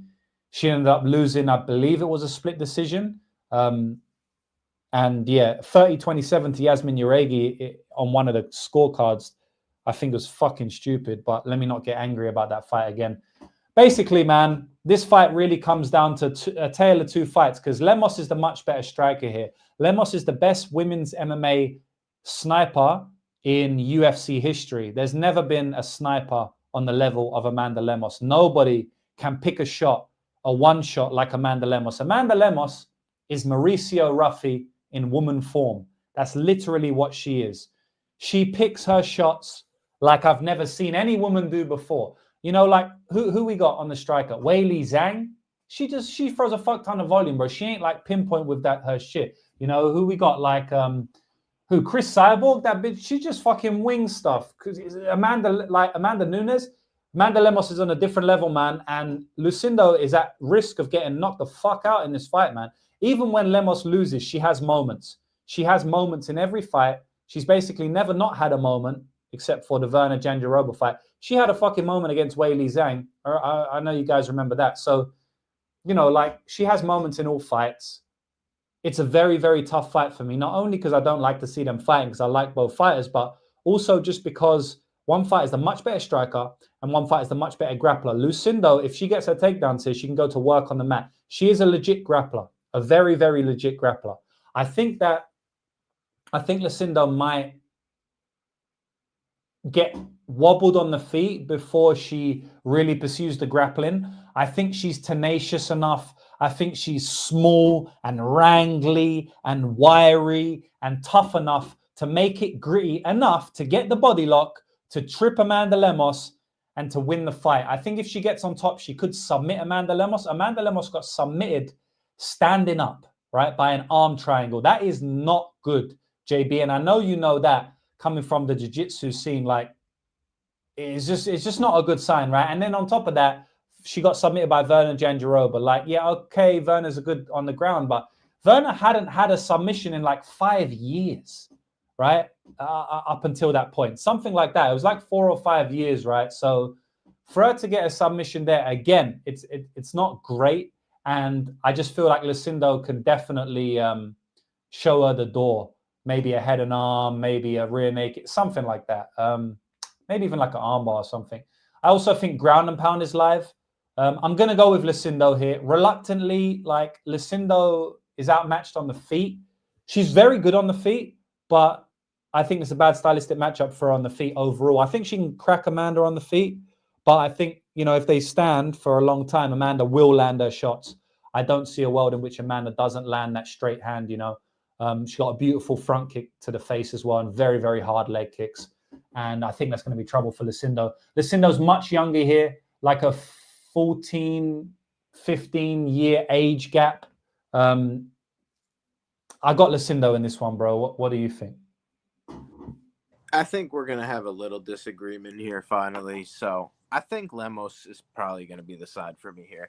I'm not highly confident about it, but I think that when we have to factor in level of competition here, like Polyana Viana, who's the best win that Lucindo has on her record? I know she finished Viana, but that girl shouldn't even be in the UFC. Like, let me go and look. And Marina Rodriguez, obviously. All right, that's a great win. I'm not going to lie, but I think she's toward the latter half of her career, whereas Jandiroba, solid grappler, really tough on the mat.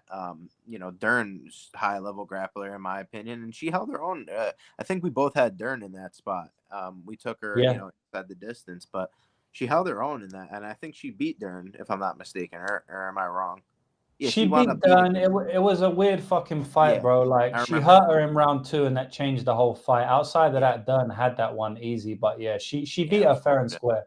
Yeah, it was bullshit. Ah, fuck. I hated that. That sucked. Yeah, that was tough. Yeah, that was rough.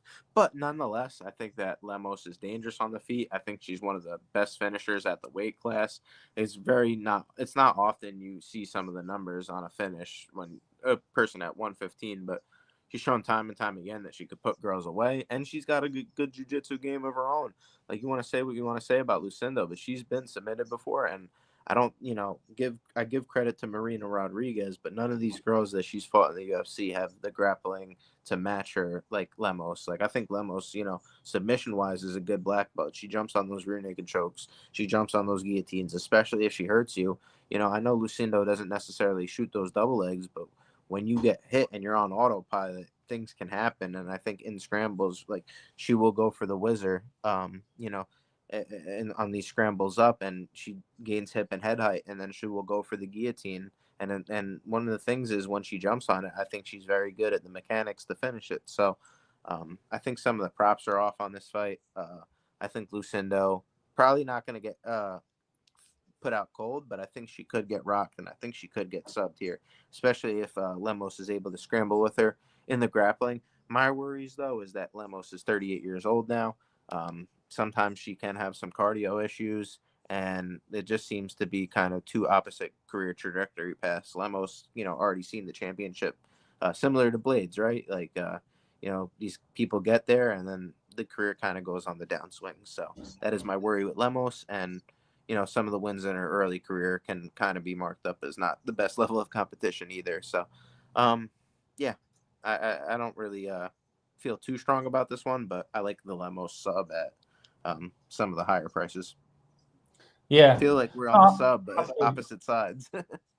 Yeah, but then that kind of gives credence to the doesn't go to decision. And bro, like I'm happy to kind of like lean more with your angle here because I don't have a strong read on it, and I don't like saying that because the Lemos fight, Lucindo fight, but it's just very tough for me. Like, I'm calling Lucindo for the win. I just feel like her career trajectory and upside and youth and stuff will tenacity and obviously grappling will get her the win. But this is not a max bet for me by any means. You know, this is definitely not a max bet. And speaking of max bets, boys, I got a max bet next week, right? We just had one the other week, which cashed, not without its sweaty moments, but again, cashed. I have a 90% win rate on max bets. You can go to my website right now, lucrativemmabetting.com, and sign up and get instant access to my max bet. You can just buy my max bet alone for super cheap. So yeah, definitely recommend doing that. Or if you want to sign up for the whole month, it's a little bit more expensive, but it's half price, 50% off. If you go to my website, buy the Elite Monthly package and type in the discount code UFC313. UFC313 will get you 50% off, and then you get access to the max bet and all of my bets for this weekend. And we're definitely going to cash this weekend. Maybe I won't have any bets on this fight, but I've got a fuck ton of bets on a lot of fights. So yeah, that's a little discount for anyone in the chat that wants that right now. But yeah, I'll write down exactly what you said, JB, because the sub could be live. But I think I might add the doesn't go because it covers both of our angles. Yeah, plus 800, bro. I like that. And on the sub for Lemos, guys, if we don't get 75 likes, though, we're not building the parlay. We should get 100 likes on this video. No, 100 easily. 161 watching, bro. Come on, people. Yeah, no, 100 likes minimum, boys. Free content. Come on, people. Doesn't take you nothing. Just click the button. Fight doesn't go, right? Yes. Or do you want the under? No, fight doesn't go. Well, if you just tell me both, and we can kind of decide. Yeah, you're right. Sorry. I'm all over the place here. It's hard. I'm not really familiar with DraftKings, guys, so really pardon me. I'm sorry. People trying to clown the way I speak. Boys, I need I remind you that free. We're all speaking English right now. This is English. This isn't American. Yeah. This isn't Canadian. This is the English motherfucking language, boys. So the Englishman will speak however the Englishman wants to speak. JB, what's the price of that one, bro? Plus 165. I think that's kind of crazy, but I think I think it was higher earlier in the week. What about the under? Ooh, good question. Plus 130. Oh wait, no. Sorry, I completely. Oh, the under 2.5. I must be getting tired, bro. Under 2.5 is plus 200. Okay, and then the under fight doesn't go is plus 165. Jeez, bro. That was. Wait, I don't know why say that again. I'm confused. Under 2.5 is plus 200. Oh, and the fight doesn't go is plus 165. My bad. Fuck, I don't even know if I like them now, to be honest. Like, I feel like they was bigger before. Maybe they were. 100% they were. They got crashed. Yeah, maybe they got... doesn't go was plus 190 earlier in the week, and I like that a lot. Yeah. Bit late to the party. All good. It's a women's fight. Easily go the distance, bro. See. All right. We're on to the next fight now. But, boys, it's probably going to take like 20 minutes for me to load up the next fight. I don't know why I'm going so slow. Huh. Well, I do, because I got fucking 70. Yeah, I was going to say, it's probably all the tabs that are open on your screen. I can't close them now because they're on certain pages I don't want to lose. Right. All right. But yeah. Next fight, if you want to take the next fight away, bro, great fight. Jalen Turner versus Ignacio Bahamondes. Yeah, dude, I think this is an absolute fucking banger. I think this is a crazy fight because the fact of the matter is, like, I'm interested to see how both guys deal with the length here. They're not used to fighting anybody near this size, just due to the simple fact that they're literally friggin' the two tallest people they can find at this weight class. Like, this fight could be at 170, and I wouldn't be shocked just due to the pure height. So it's really going to be interesting. I think Jalen Turner holds an advantage early in this fight. He's just really explosive. I've always liked his striking. He's very clean in what he does. He's very dangerous in all of his strikes. And he has some grappling potential here as well. The long limbs definitely help him in that. I'm interested to see, I don't think Bahamondes, he's wrapped up subs before in the UFC. If guys get tired and do shoot on him, he can do it. But I think Jalen Turner is like the better grappling threat. We've seen him multiple times in the UFC. Even if he hurts you or just takes the back, he can wrap up that rear naked choke. And he's very good at it. So don't sleep on him there. I think, if Bahamondes is able to get out of that first round, I think Jalen Turner starts to slow down a little bit. Maybe I'm, have some recency bias due to the last fight with Moicano, where I took him at a plus 200. And on this very podcast, I said it was possible that Jalen Turner could get knocked out in that spot. Yeah, as anything could happen in a Jalen Turner fight, just due to the fact of the matter is, as the fight gets later, the guy kind of starts to, capitulate. And Bahamondes is a guy that could possibly put it on him. So, yeah, I like Bahamondes late here. I like Turner early. And I think Turner has the submission upside as well.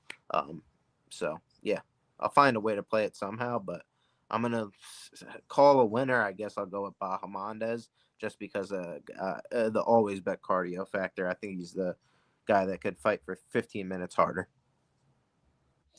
Yeah, what a great fight. What a tough fight to call.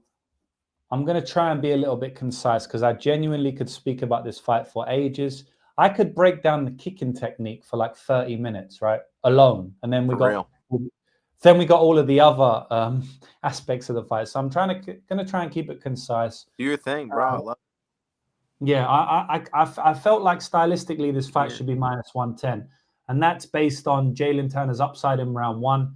Jalen Turner's the more dangerous fighter. We don't see Jalen Turner outpointing his fighters to decision, whereas we do see that with Ignacio Bahamondes. Jalen Turner has gigantic finishing upside against anybody in the division. We've seen it against Renato Moicano, against Dan Hooker. In two fights that he didn't finish his opponent, we still saw his finishing prowess. Even in the Gamrot fight, he rocked him and hurt him, wobbled him badly. So, it's crazy because the Hooker fight was a split decision.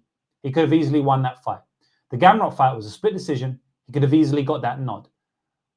The Renato Moicano fight, he knocked him out, and then that was a weird sequence. Ended up getting finished in round two. He kind of just walked off, right?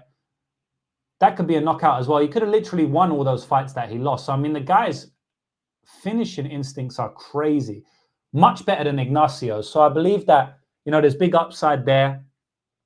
And then there's big upside on Bahamondes' cardio and that dog in him, right? So I think that evens it out like minus 110. Now, the reason I think Jalen moves to a favorite now in my capping is because of his level of competition.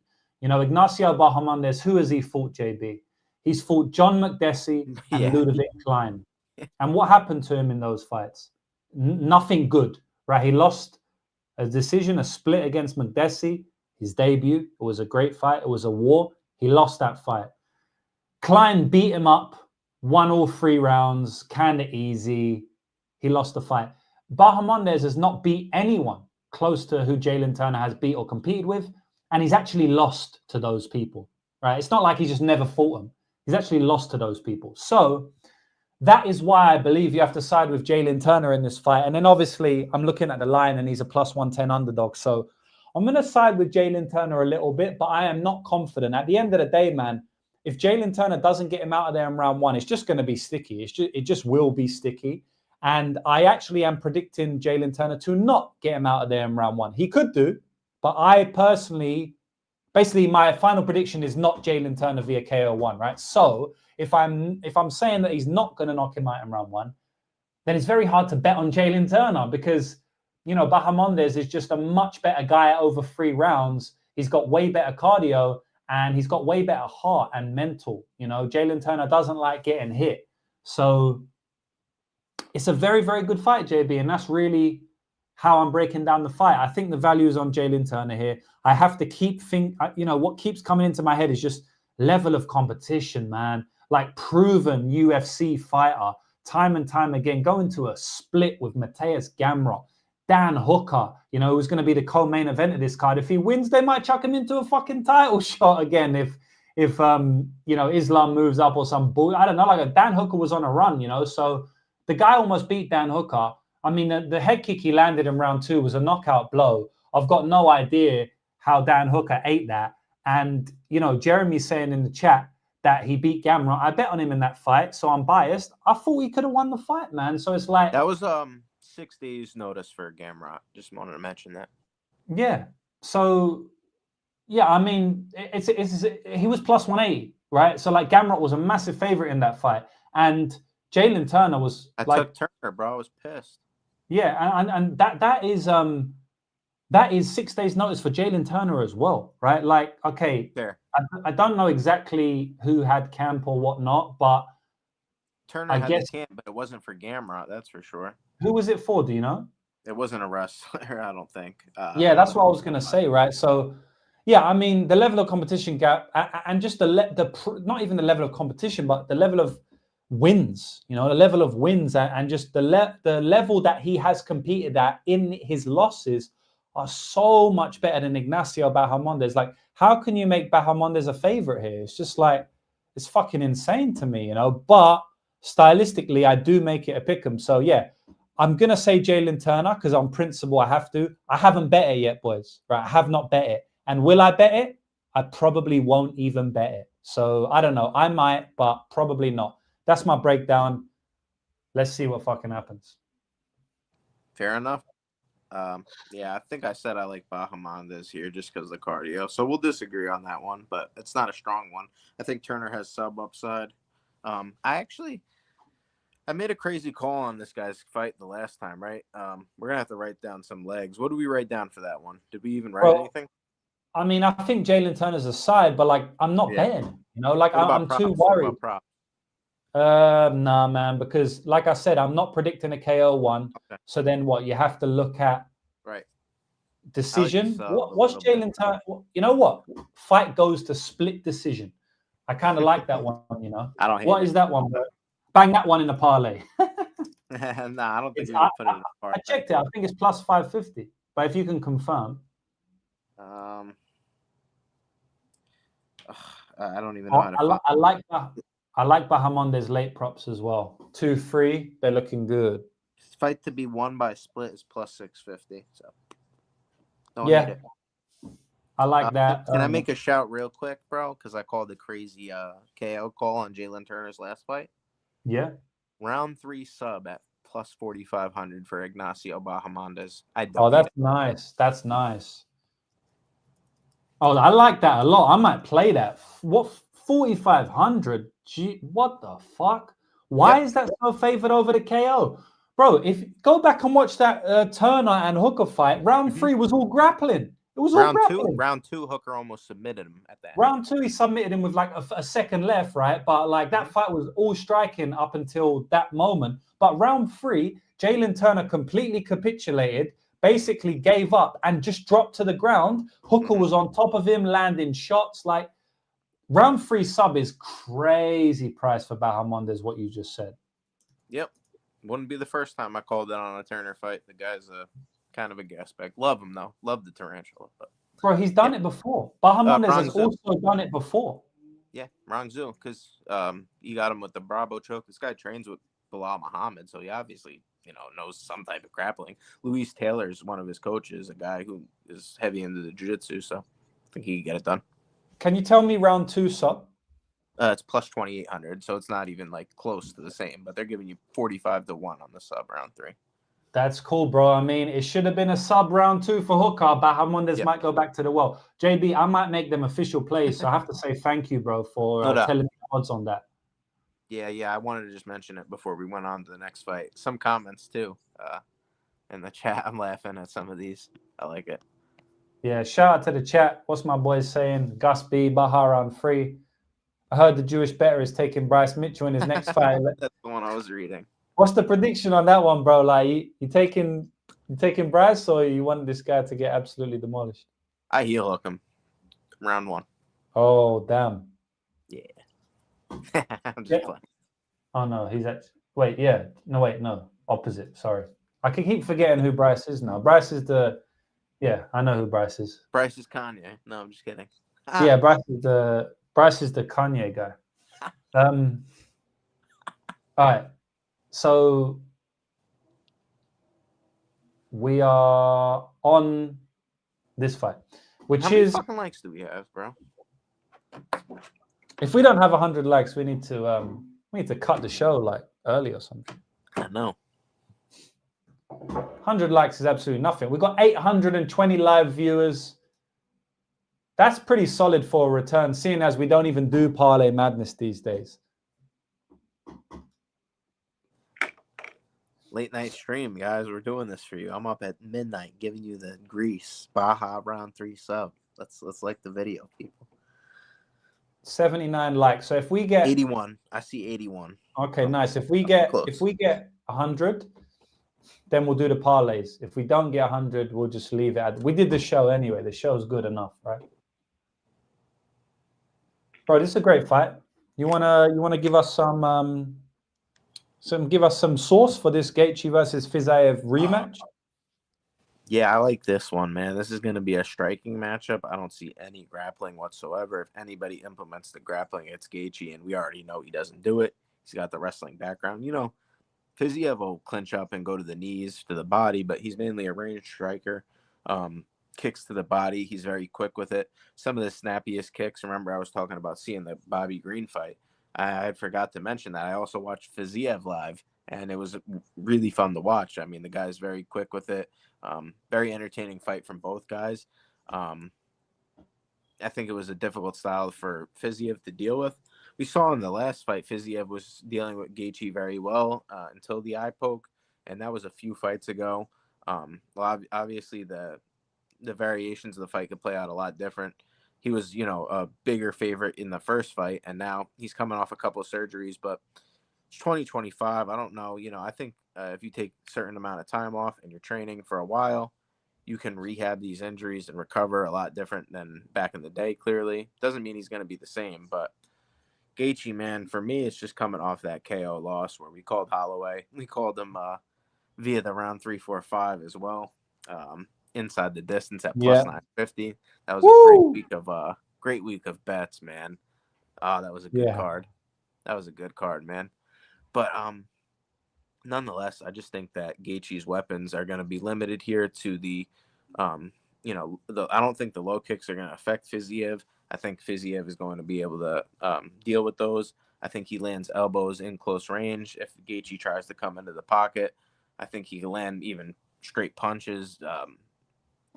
He comes from different angles as well, too. I'll let you talk more about this since you're a little bit more of a striking guy. But just a lot of the little nuanced things that I see Fiziev do, I think he's going to eventually be able to find a counter shot here. Maybe even with a right head kick, I could see him landing here. I think he could set that one up. And I think Gaethje, if he eats that, it's going to be night-night. So I'm interested to hear your thoughts here, but I like Fiziev. Not huge, though, but I like him. Yeah, just touching on the striking aspect, like you said, the technical striking aspect a little bit. Something I noticed, in these guys' careers is that Gaethje kind of froze off the center line by ducking his head down, but ducking his head down a lot, like way too much for an MMA fight, and froze in combination, like three or four punch combinations. As he's ducking his head down, as they clash in the middle, right? So when they meet in boxing range right in the middle, he'll kind of duck to the side and throw like a 4-punch combination, ending with one haymaker at the end. Kind of like how Holloway knocked him out. Justin does that a lot. Justin actually did that in that sequence. That's why he got knocked out, because he was just there to be hit. He does that, though, all the time. He didn't just do it in the Max Holloway fight. They just stood there for a little bit longer and they pointed, so it was kind of pronounced. But he does that a lot to punctuate combinations. And I think Fiziev will kind of obviously know he got caught with a couple of those shots in the first fight. He was close to countering a couple of those shots in the first fight. He did counter one or two. I think that he will try to counter those in this fight. So I could see Justin Gaethje meeting Fiziev in the middle, throwing a 3-4 punch combination as he ducks, as he always does, and Fiziev coming up the middle with an uppercut, maybe a step back right hand like Bahamondes did to Manuel Torres, or like an uppercut in close range, because Fiziev's built, power, tank. He's got very good solid hooks and uppercuts in the middle. He's a solid, small, built guy, right?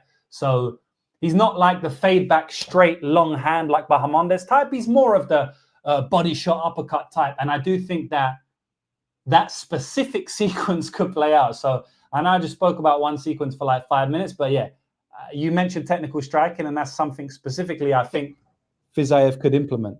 Could I ask something? Like, when I was watching him live, it was just, I was noticing like he's throwing like hook uppercuts. It's like from different angles. It's not like a hook. It's like a hook and uppercut, and just the way he come into a certain punch. He even came over the top certain times, and the way he's whipping the kicks, like it's just really hard to read. Even when I was watching him, like that's just kind of what I was gauging.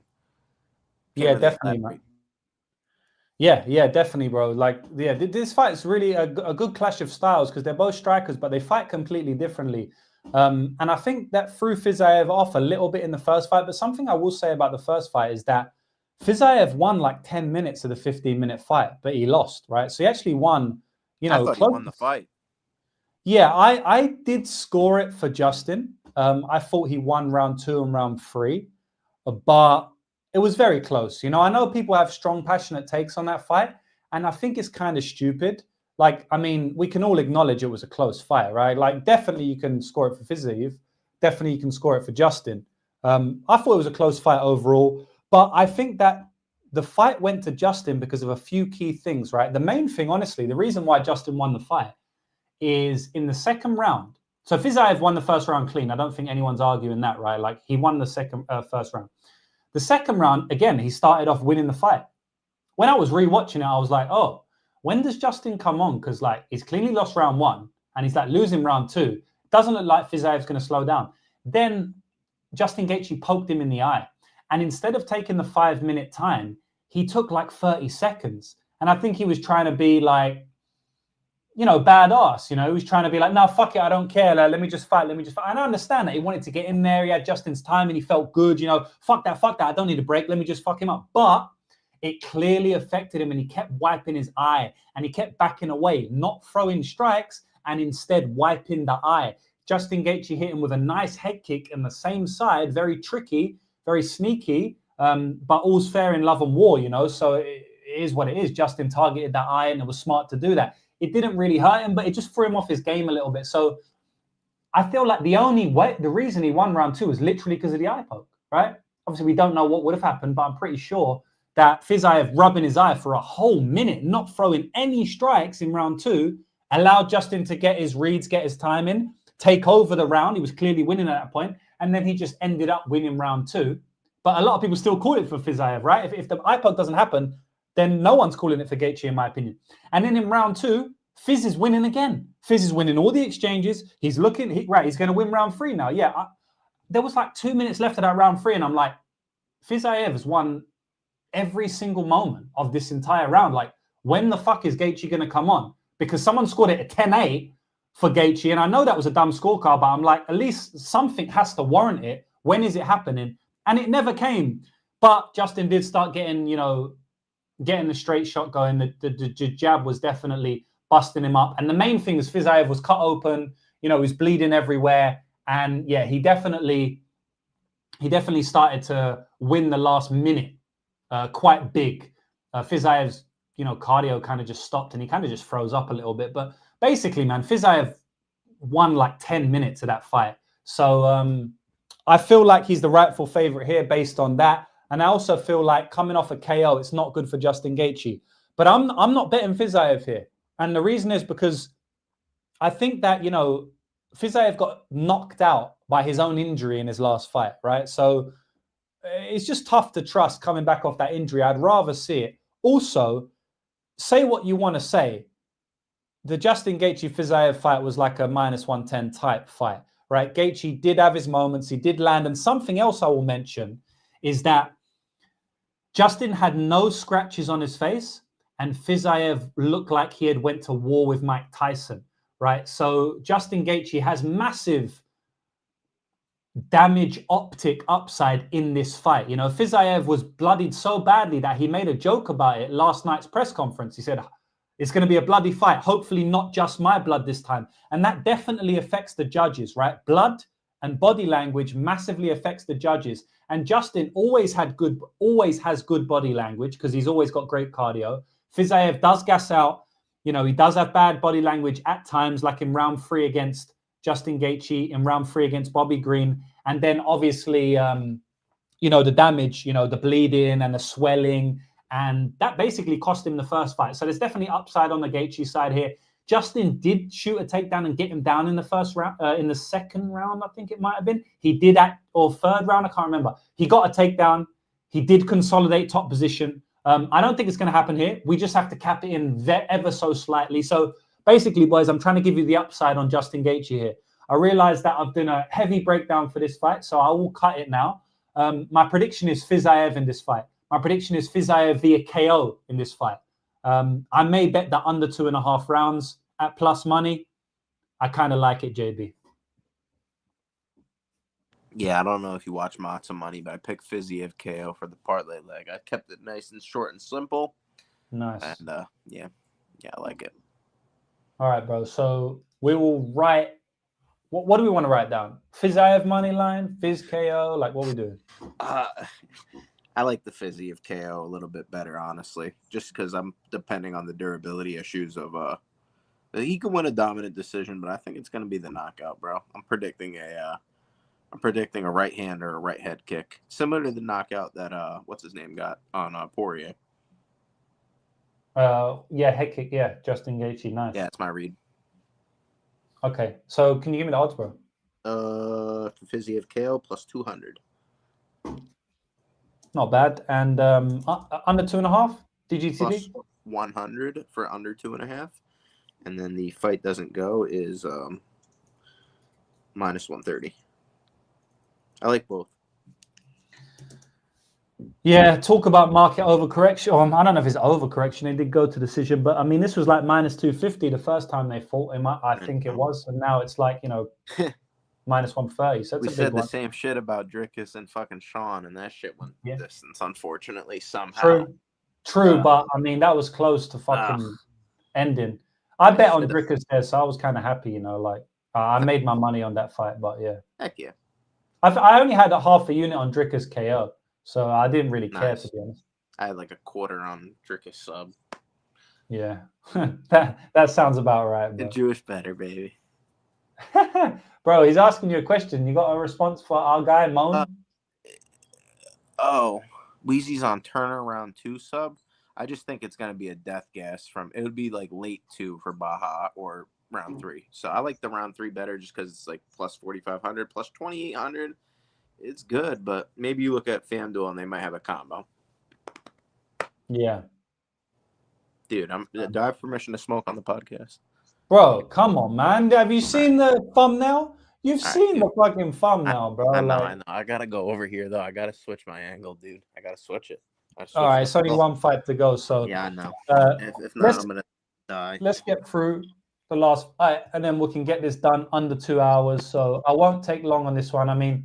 That was striker versus striker. I had to fucking go in on that one. No. But you're able to elaborate it a lot better than I am. I feel like I see it well, but I can't, explain the nuances. Yeah, it's the exact same in jiu-jitsu with you, bro. Like you go through the fucking like the way I spoke about Ray Tsuruya, you could probably like name the actual submissions and moves, and I'm just saying like, yeah, he's hanging on, but you'll be like, yeah, this is the he's rolling Berimbolo, like all of that bullshit. But I don't know the names of it. It looks good, and I've seen it before. Facts. All right, bro. Fucking main event of the evening, man. We got Alex Pereira versus Magomed Ankalaev. Alex is someone who I've made money on, I've made money on some of his props, like Alex KO over against Andreas Michailidis. Like Alex and Jiri under 2.5 rounds, bet that twice, both their fights. But then I've just lost money after money after money, fading this dude, and like I knew that, but then someone commented on my YouTube channel that the other day, like, James, you always fade Alex and you always lose. And I was like, fuck, you're right, man. Like I keep betting against this guy and I just keep losing. And then I don't know if you watched it, but the UFC have uploaded like every Alex Pereira knockout, and it's like a 40-minute video or like 17-minute video, sorry. And I watched it and I was like, this guy has a cheat code, like one punch and you are done. Like literally, he just touches you and you're gone. He's a different type of power. It's like bone power. Like he's got strength in his bones.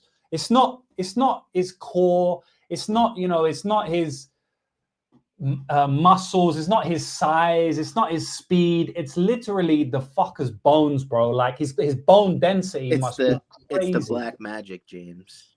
Yeah, well, yeah, apparently it's the black magic, and I don't cap that in, so maybe you could be right, but I really think he's like a Yoel Romero type guy, where like his bone density is so fucking huge that like he touches you once and it's just different type of power. Like the way he shuts people off are like something I've never seen in MMA.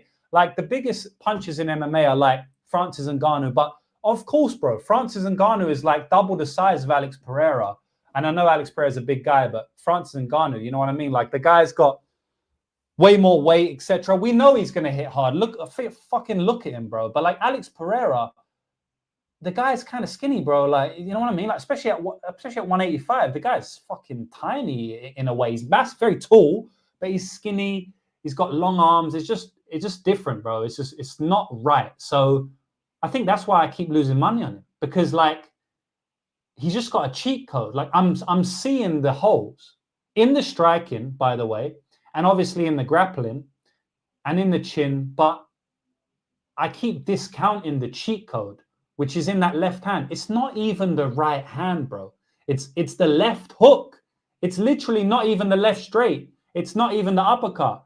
It's literally the fucking left hook, bro. Like sometimes he would just spam the left hook just because he knows that if he lands it, it's KO. Like I've honestly never seen nothing like it in the sport. Like and to be honest, he was an enigma in kickboxing as well. There's not many people out there like him. You know, he'd be losing kickboxing matches like against Izzy. Just spam the left hook and just win based on that.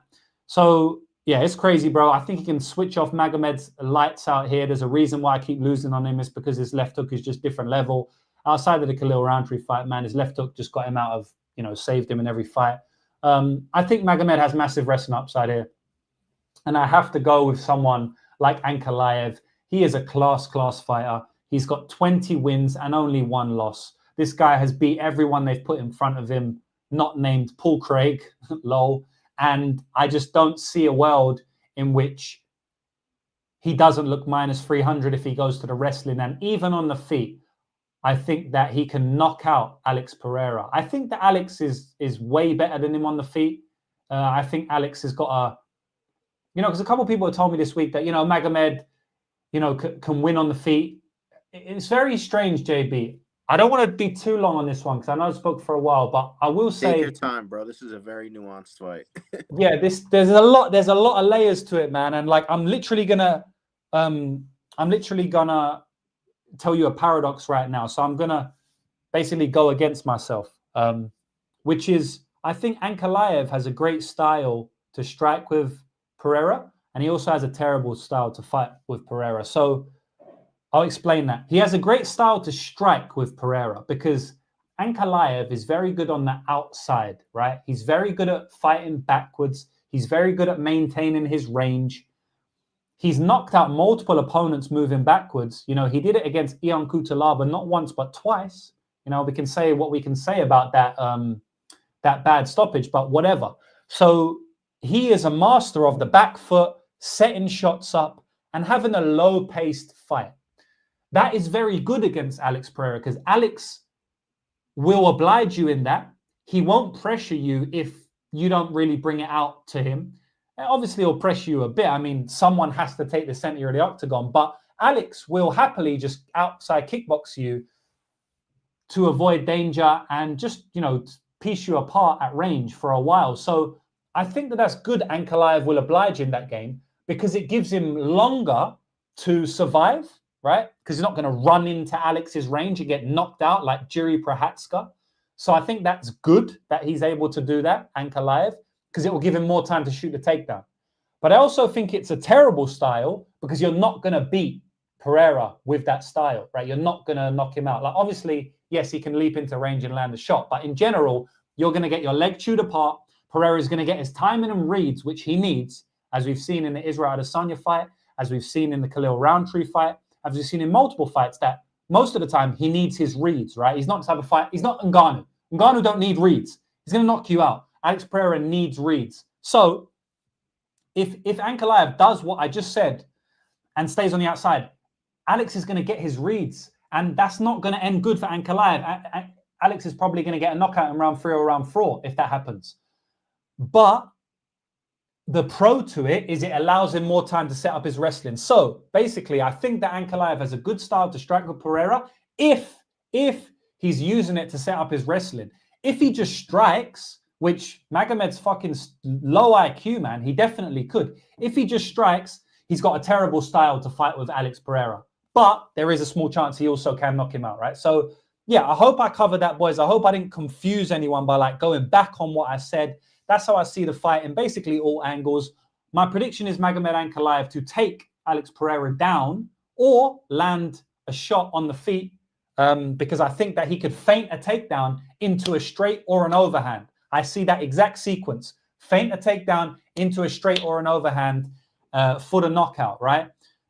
But I think that the knockout will most likely come off Alex worrying a little bit about the takedown. Alex does perform poorly when he's worried about the takedown, as seen in the Jan Blachowicz fight and a couple of other sequences where he's been caught. So, yeah, I think Ankalaev's going to win the fight. I think he's going to knock out Poatan. I think it's either ground and pound or feint takedown into the overhand. And that is my prediction. I'm going against Alex once again. I could be dumb. I don't know. What do you think, brother? Take us away. Yeah, if anyone wonders why I keep switching the angles, because look, I got a little thumb on my screen. It's because my charger's over there, and I don't want my freaking tablet to die that I'm on. But when we're over here, it's all good.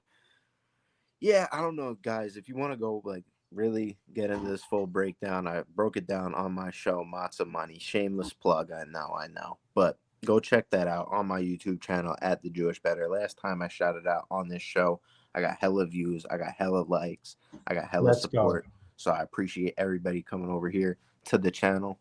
Make sure you just go do that. And how many likes we got on this one, man? If we're not at 100, then I'm going to be upset. Can I be honest with you, bro? I really like Ankalaev here, and I don't know if it's the sage talking to me, but man, I was just looking at this guy. You said he's pretty stupid. He looks so dumb in his Tapology picture, bro. He's just scaring me. Like, I wonder if it's like, the sharps just keep trying to fade Ferreira, and he just keeps getting it done. I just think the rubber meets the road here, bro. I'm not going to go super deep in it. If you guys want to really watch my breakdown on this one, I broke it down earlier today. Go check out my show, and please support, because I would appreciate it. Let's fucking go. You heard JB. Make sure you go over to YouTube. You're on YouTube right now. Open up a new tab. Type in Matzo Money, Matzo Money. Or how else can they find you on? I just got a subscriber just now. 2, 3.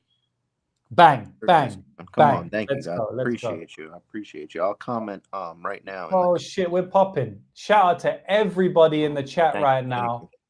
We got really nice that's what I'm saying. This is reciprocity, boys. I give you free content. I give you free bets, and then you support our show. You support all the guests. You support JB. Like 2 for 2. Nice. Yeah, we went 104 likes, and we just got a dono. Yes, bro. Fuck, let's go. Daz Files, the absolute legend in the community. Appreciate the dono, brother. Hopefully one day I'll link up my shit so I can get paid out. But yeah, shout out to Daz Files for the I feel that. For the donation. So that's it, boys. Like, we've given you all the breakdowns, and we only got 2 more things left to do. First, we need to write down the plus EV legs for for this fight, which I think we're both saying Ankalaev money line. Yeah. I'm not too. Which is what? Man, that music though. That music though, James, is kind of scary though. I'm not gonna lie. What music?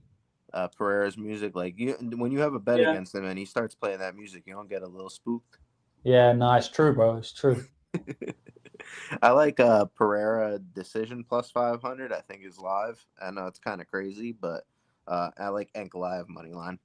Ankalaev ITD doesn't sound bad either at plus 250. What's KO? KO is plus 350, I think. Fuck, this guy's never attempted a submission in the UFC. And this would be the time he does it, when you play the KO. True. That's all you need to say for me to not write down KO, So that's it, boys. Like, we've got 105 likes or whatever it is, so we shall do the parlays now. JB, it's kind of a new format. Like, what do we have? Like, there's some really good fights. Let's just do one, like we did last time. I think we should do like one each, and then one each, and then one each and a long shot. I think. Okay, sweet. Parlay Luke. Yeah, you go first this time because I went first that time. Or do you want me to go first? I'll do Jew because it's funnier. Parlay Luke and then Parlay Jew. I like that. Yeah, that's what we did. I can go first if you want me to, but I think I went first last time. I don't want to take all the good legs, All right, sweet. I'll go. Interesting, boys. All right. Here we go. This is the best part of the show, boys. I need your help in the chat. Like, what leg do you think we want to go with? And maybe the legs that you call we'll use for the combination parlay. But still, maybe give me some ideas. All right, I'm gonna take Ruffy round. No, I'm gonna take Ruffy KO because it's Sure. we're trying to be a little bit less risky in this one because maybe we saved the 1-2 for combination. I don't know, but yeah. Yeah, exactly. I was thinking the same thing. Cool. All right, so Ruffy KO, Carlos KO. I'm taking the easy pickings. Bro, are you a fucking mind reader, bro?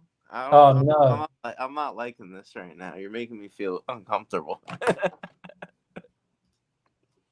All right, I don't think this one will be the same though, because I was gonna either. Let me think. Oh, it might Okay, be. go ahead. Ray Tsuruya, maybe. Moneyline? Oh, okay. I like this. I don't know though, because I really like Ruffy and Leal, but I think that's like gonna hit. Let me see. Tell me what odds we're working with, because right. Castañeda money line. That's a decent shot. I was thinking that as well, right? I was thinking either Castañeda or Ray. Like, I'm gonna see what I get with Castañeda, and then let's see. You don't want to do the Ray sub in the long shot, maybe? Maybe the long shot. Yeah. Oh yeah. So then I shouldn't put the money. Well, what's minus 135 and plus minus 135 plus minus 102? Yeah, plus minus 102. I'm just gonna go to the Action Network website, and bring up the parlay calculator. Blaydes KO. Nah, man, I picked Kuniev like as the money line side, so I can't put Blaydes KO. Put your parlays in the chat too, y'all. I want to see what the folks got. Put your parlays in the chat. We got one from Z-Pix here. It's plus 425. Nice. Not bad. Double KO one. I like it. This parlay's plus 500 on the dot, which is kind of crazy because it's a minus 102. You never really see that. I think I have to do that then. Yeah, have you ever seen it? That's crazy. No. Well, no. What? I've seen minus 102 or plus 500. No, it's like if you usually when you add like an off number, it's never an even number like parlay odds. I haven't really noticed that, to be honest, bro. I mean, I've never seen that. Maybe I'm crazy. All right, my turn. So, all right. So that's minus one. So is that plus 500? That one, right? Yeah. All right, let's go, bro. That's it. That's my parlay, boys. Mauricio Ruffy KO, Carlos Leal KO, John Castañeda. Plus 500, 5-1. Cash it. The hat is backwards, baby. Oh, woo! The hat is backwards. Oh man, I like You read my mind on a lot of those, man. Sorry, I'll go with Ankalaev money line. All right. Are we gonna use Ankalaev ITD in the Nah, I'll just go with Ankalaev. I don't think so. Yeah, I'll just use Ankalaev money line. Yep. I'll go with I'm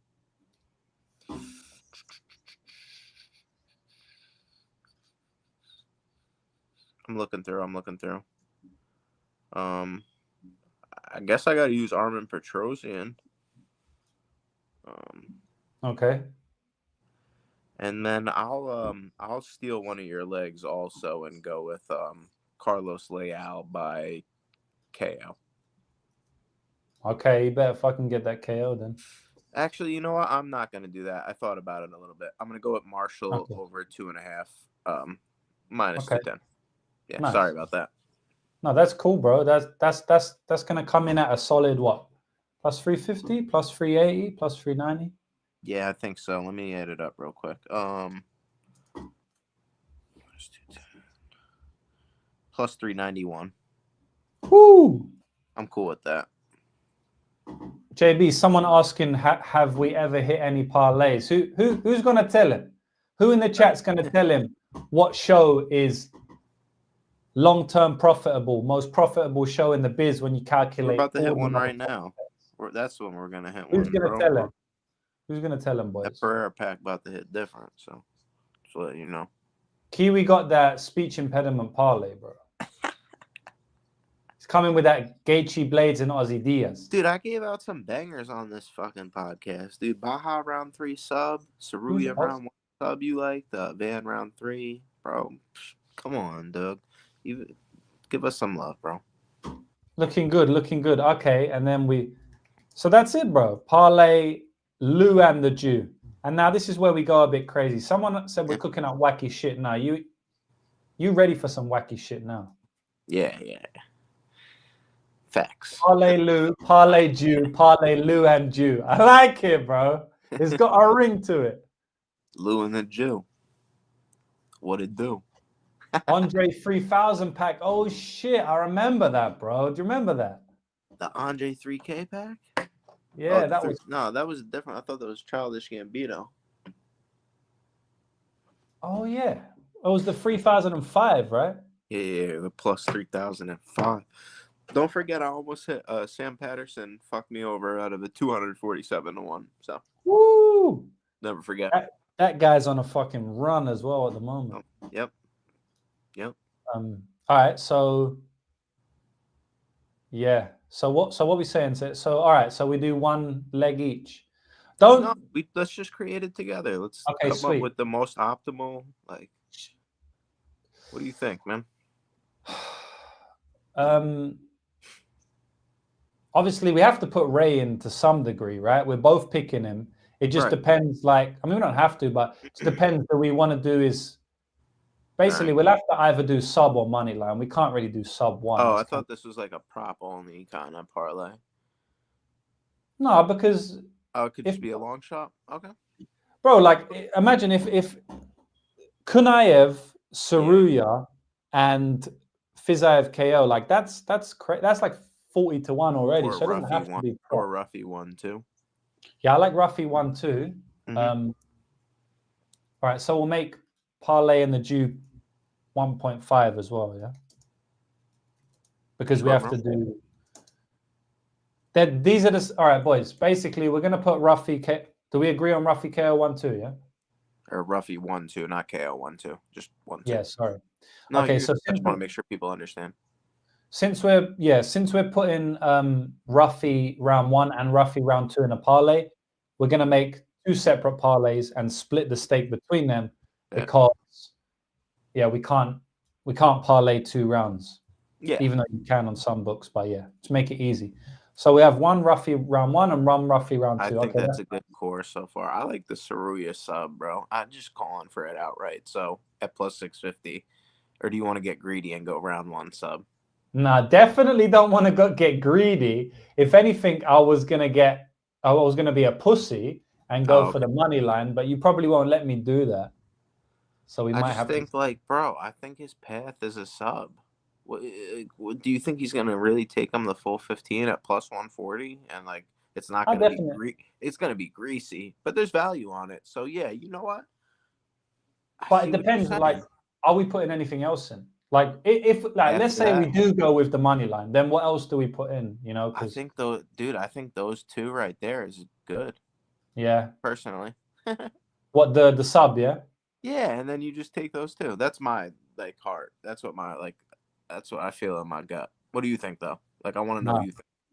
Bro, that's cool, bro. I'm feeling it. Why not, bro? Bro, we literally wrote it down. I said it's massively live. Like, why am I then gonna argue and say let's be safe? No. I like want to think about it. I like Kuniev, but it's just like a weird fight for me personally. No, I don't think it's good, bro. I don't think it's good for a. I bet. Let's go. Kuniev, I think holds value. I'm playing upside. I'm not confident. Like, I'm way more confident about Ray. Yeah, man, and I like Ruffy too. Oh yeah, Ruffy if Ruffy doesn't knock out Green, we look a little stupid, but it's fine. I'm not worried. Fuck it, is what it is. If anything, I'm more worried about like Leal. Your one's still live. All we need is this to profit, bro, because that's 391, and we've only got 2 parlays because this is split in between 2. So if we put 1 unit on each one, just for argument's sake, that's huge, bro. Plus 2450 on parlay 1. Yeah, nice. And plus 3275 on parlay 2. Lou and the Jew. What it do? 3750. 3750. Oh, did I say 30.275? I think I did. You're right. Sorry. Did you? I did. Are you sure? Yeah. 32.75, yeah? Yeah. Boys, Bang. we are done. We have come to the end of the parlay madness. I hope you all enjoyed it. We're going to go over the parlays one more time for you. Here we go. You can screenshot it, screen record, send it to your parents, send it to your sister, send it to your boys, like whatever you want to do, whoever you love and you want to get rich this weekend. Here's the cheat code for you, like Alex Pereira's left hook. We'll go over the parlays one more time. I got Parlay Lou, Mauricio Ruffy KO, Carlos Leal KO, John Castañeda money line comes to plus 500 on the dot. Parlay Jew, you want to take us through the parlay? Yeah, bro. It's Ankalaev money line, Armored Petrosyan, and Marshall over 2.5. Bang. Hey, bro, can I talk real quick? Please. Hey, Joe Rogan forehead wrinkles in the comments. I didn't say I was some fucking professional over here. You know what? You sitting here over here with another man's profile pic as your own. Suck my balls. You're a bitch. Suck my balls. You a bitch, he said.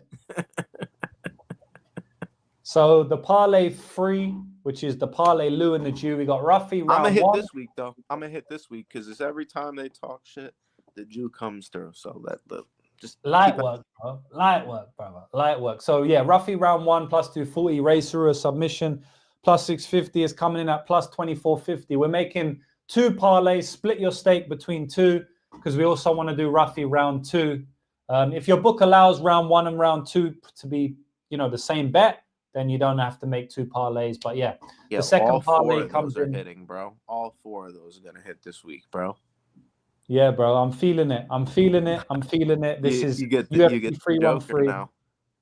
What's that? I said all 4 of them are gonna hit this week. Oh, yeah. Okay. All three.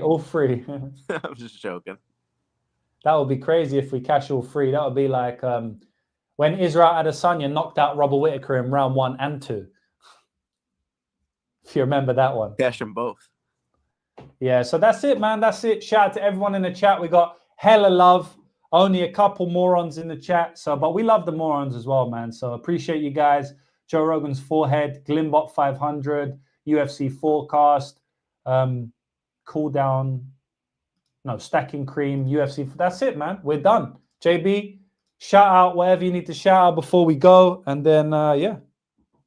That's it, bro. I'm ready to go to bed, man. Let's get this money. All right, let's go.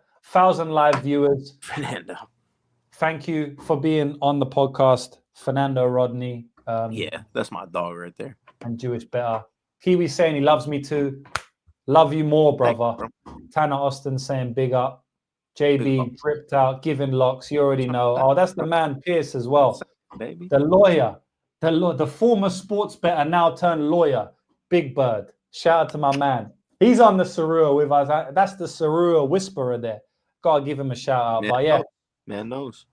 That's it, boys. Like I said, if you want to sign up for my max bet, if you want 50% off my bets, UFC 313 is the discount code. Use it on the website, Lucrative MMA Bet, and the links below. That's it, boys. Massive day tomorrow. Love you all. Peace out. Bang. Bang. Bang.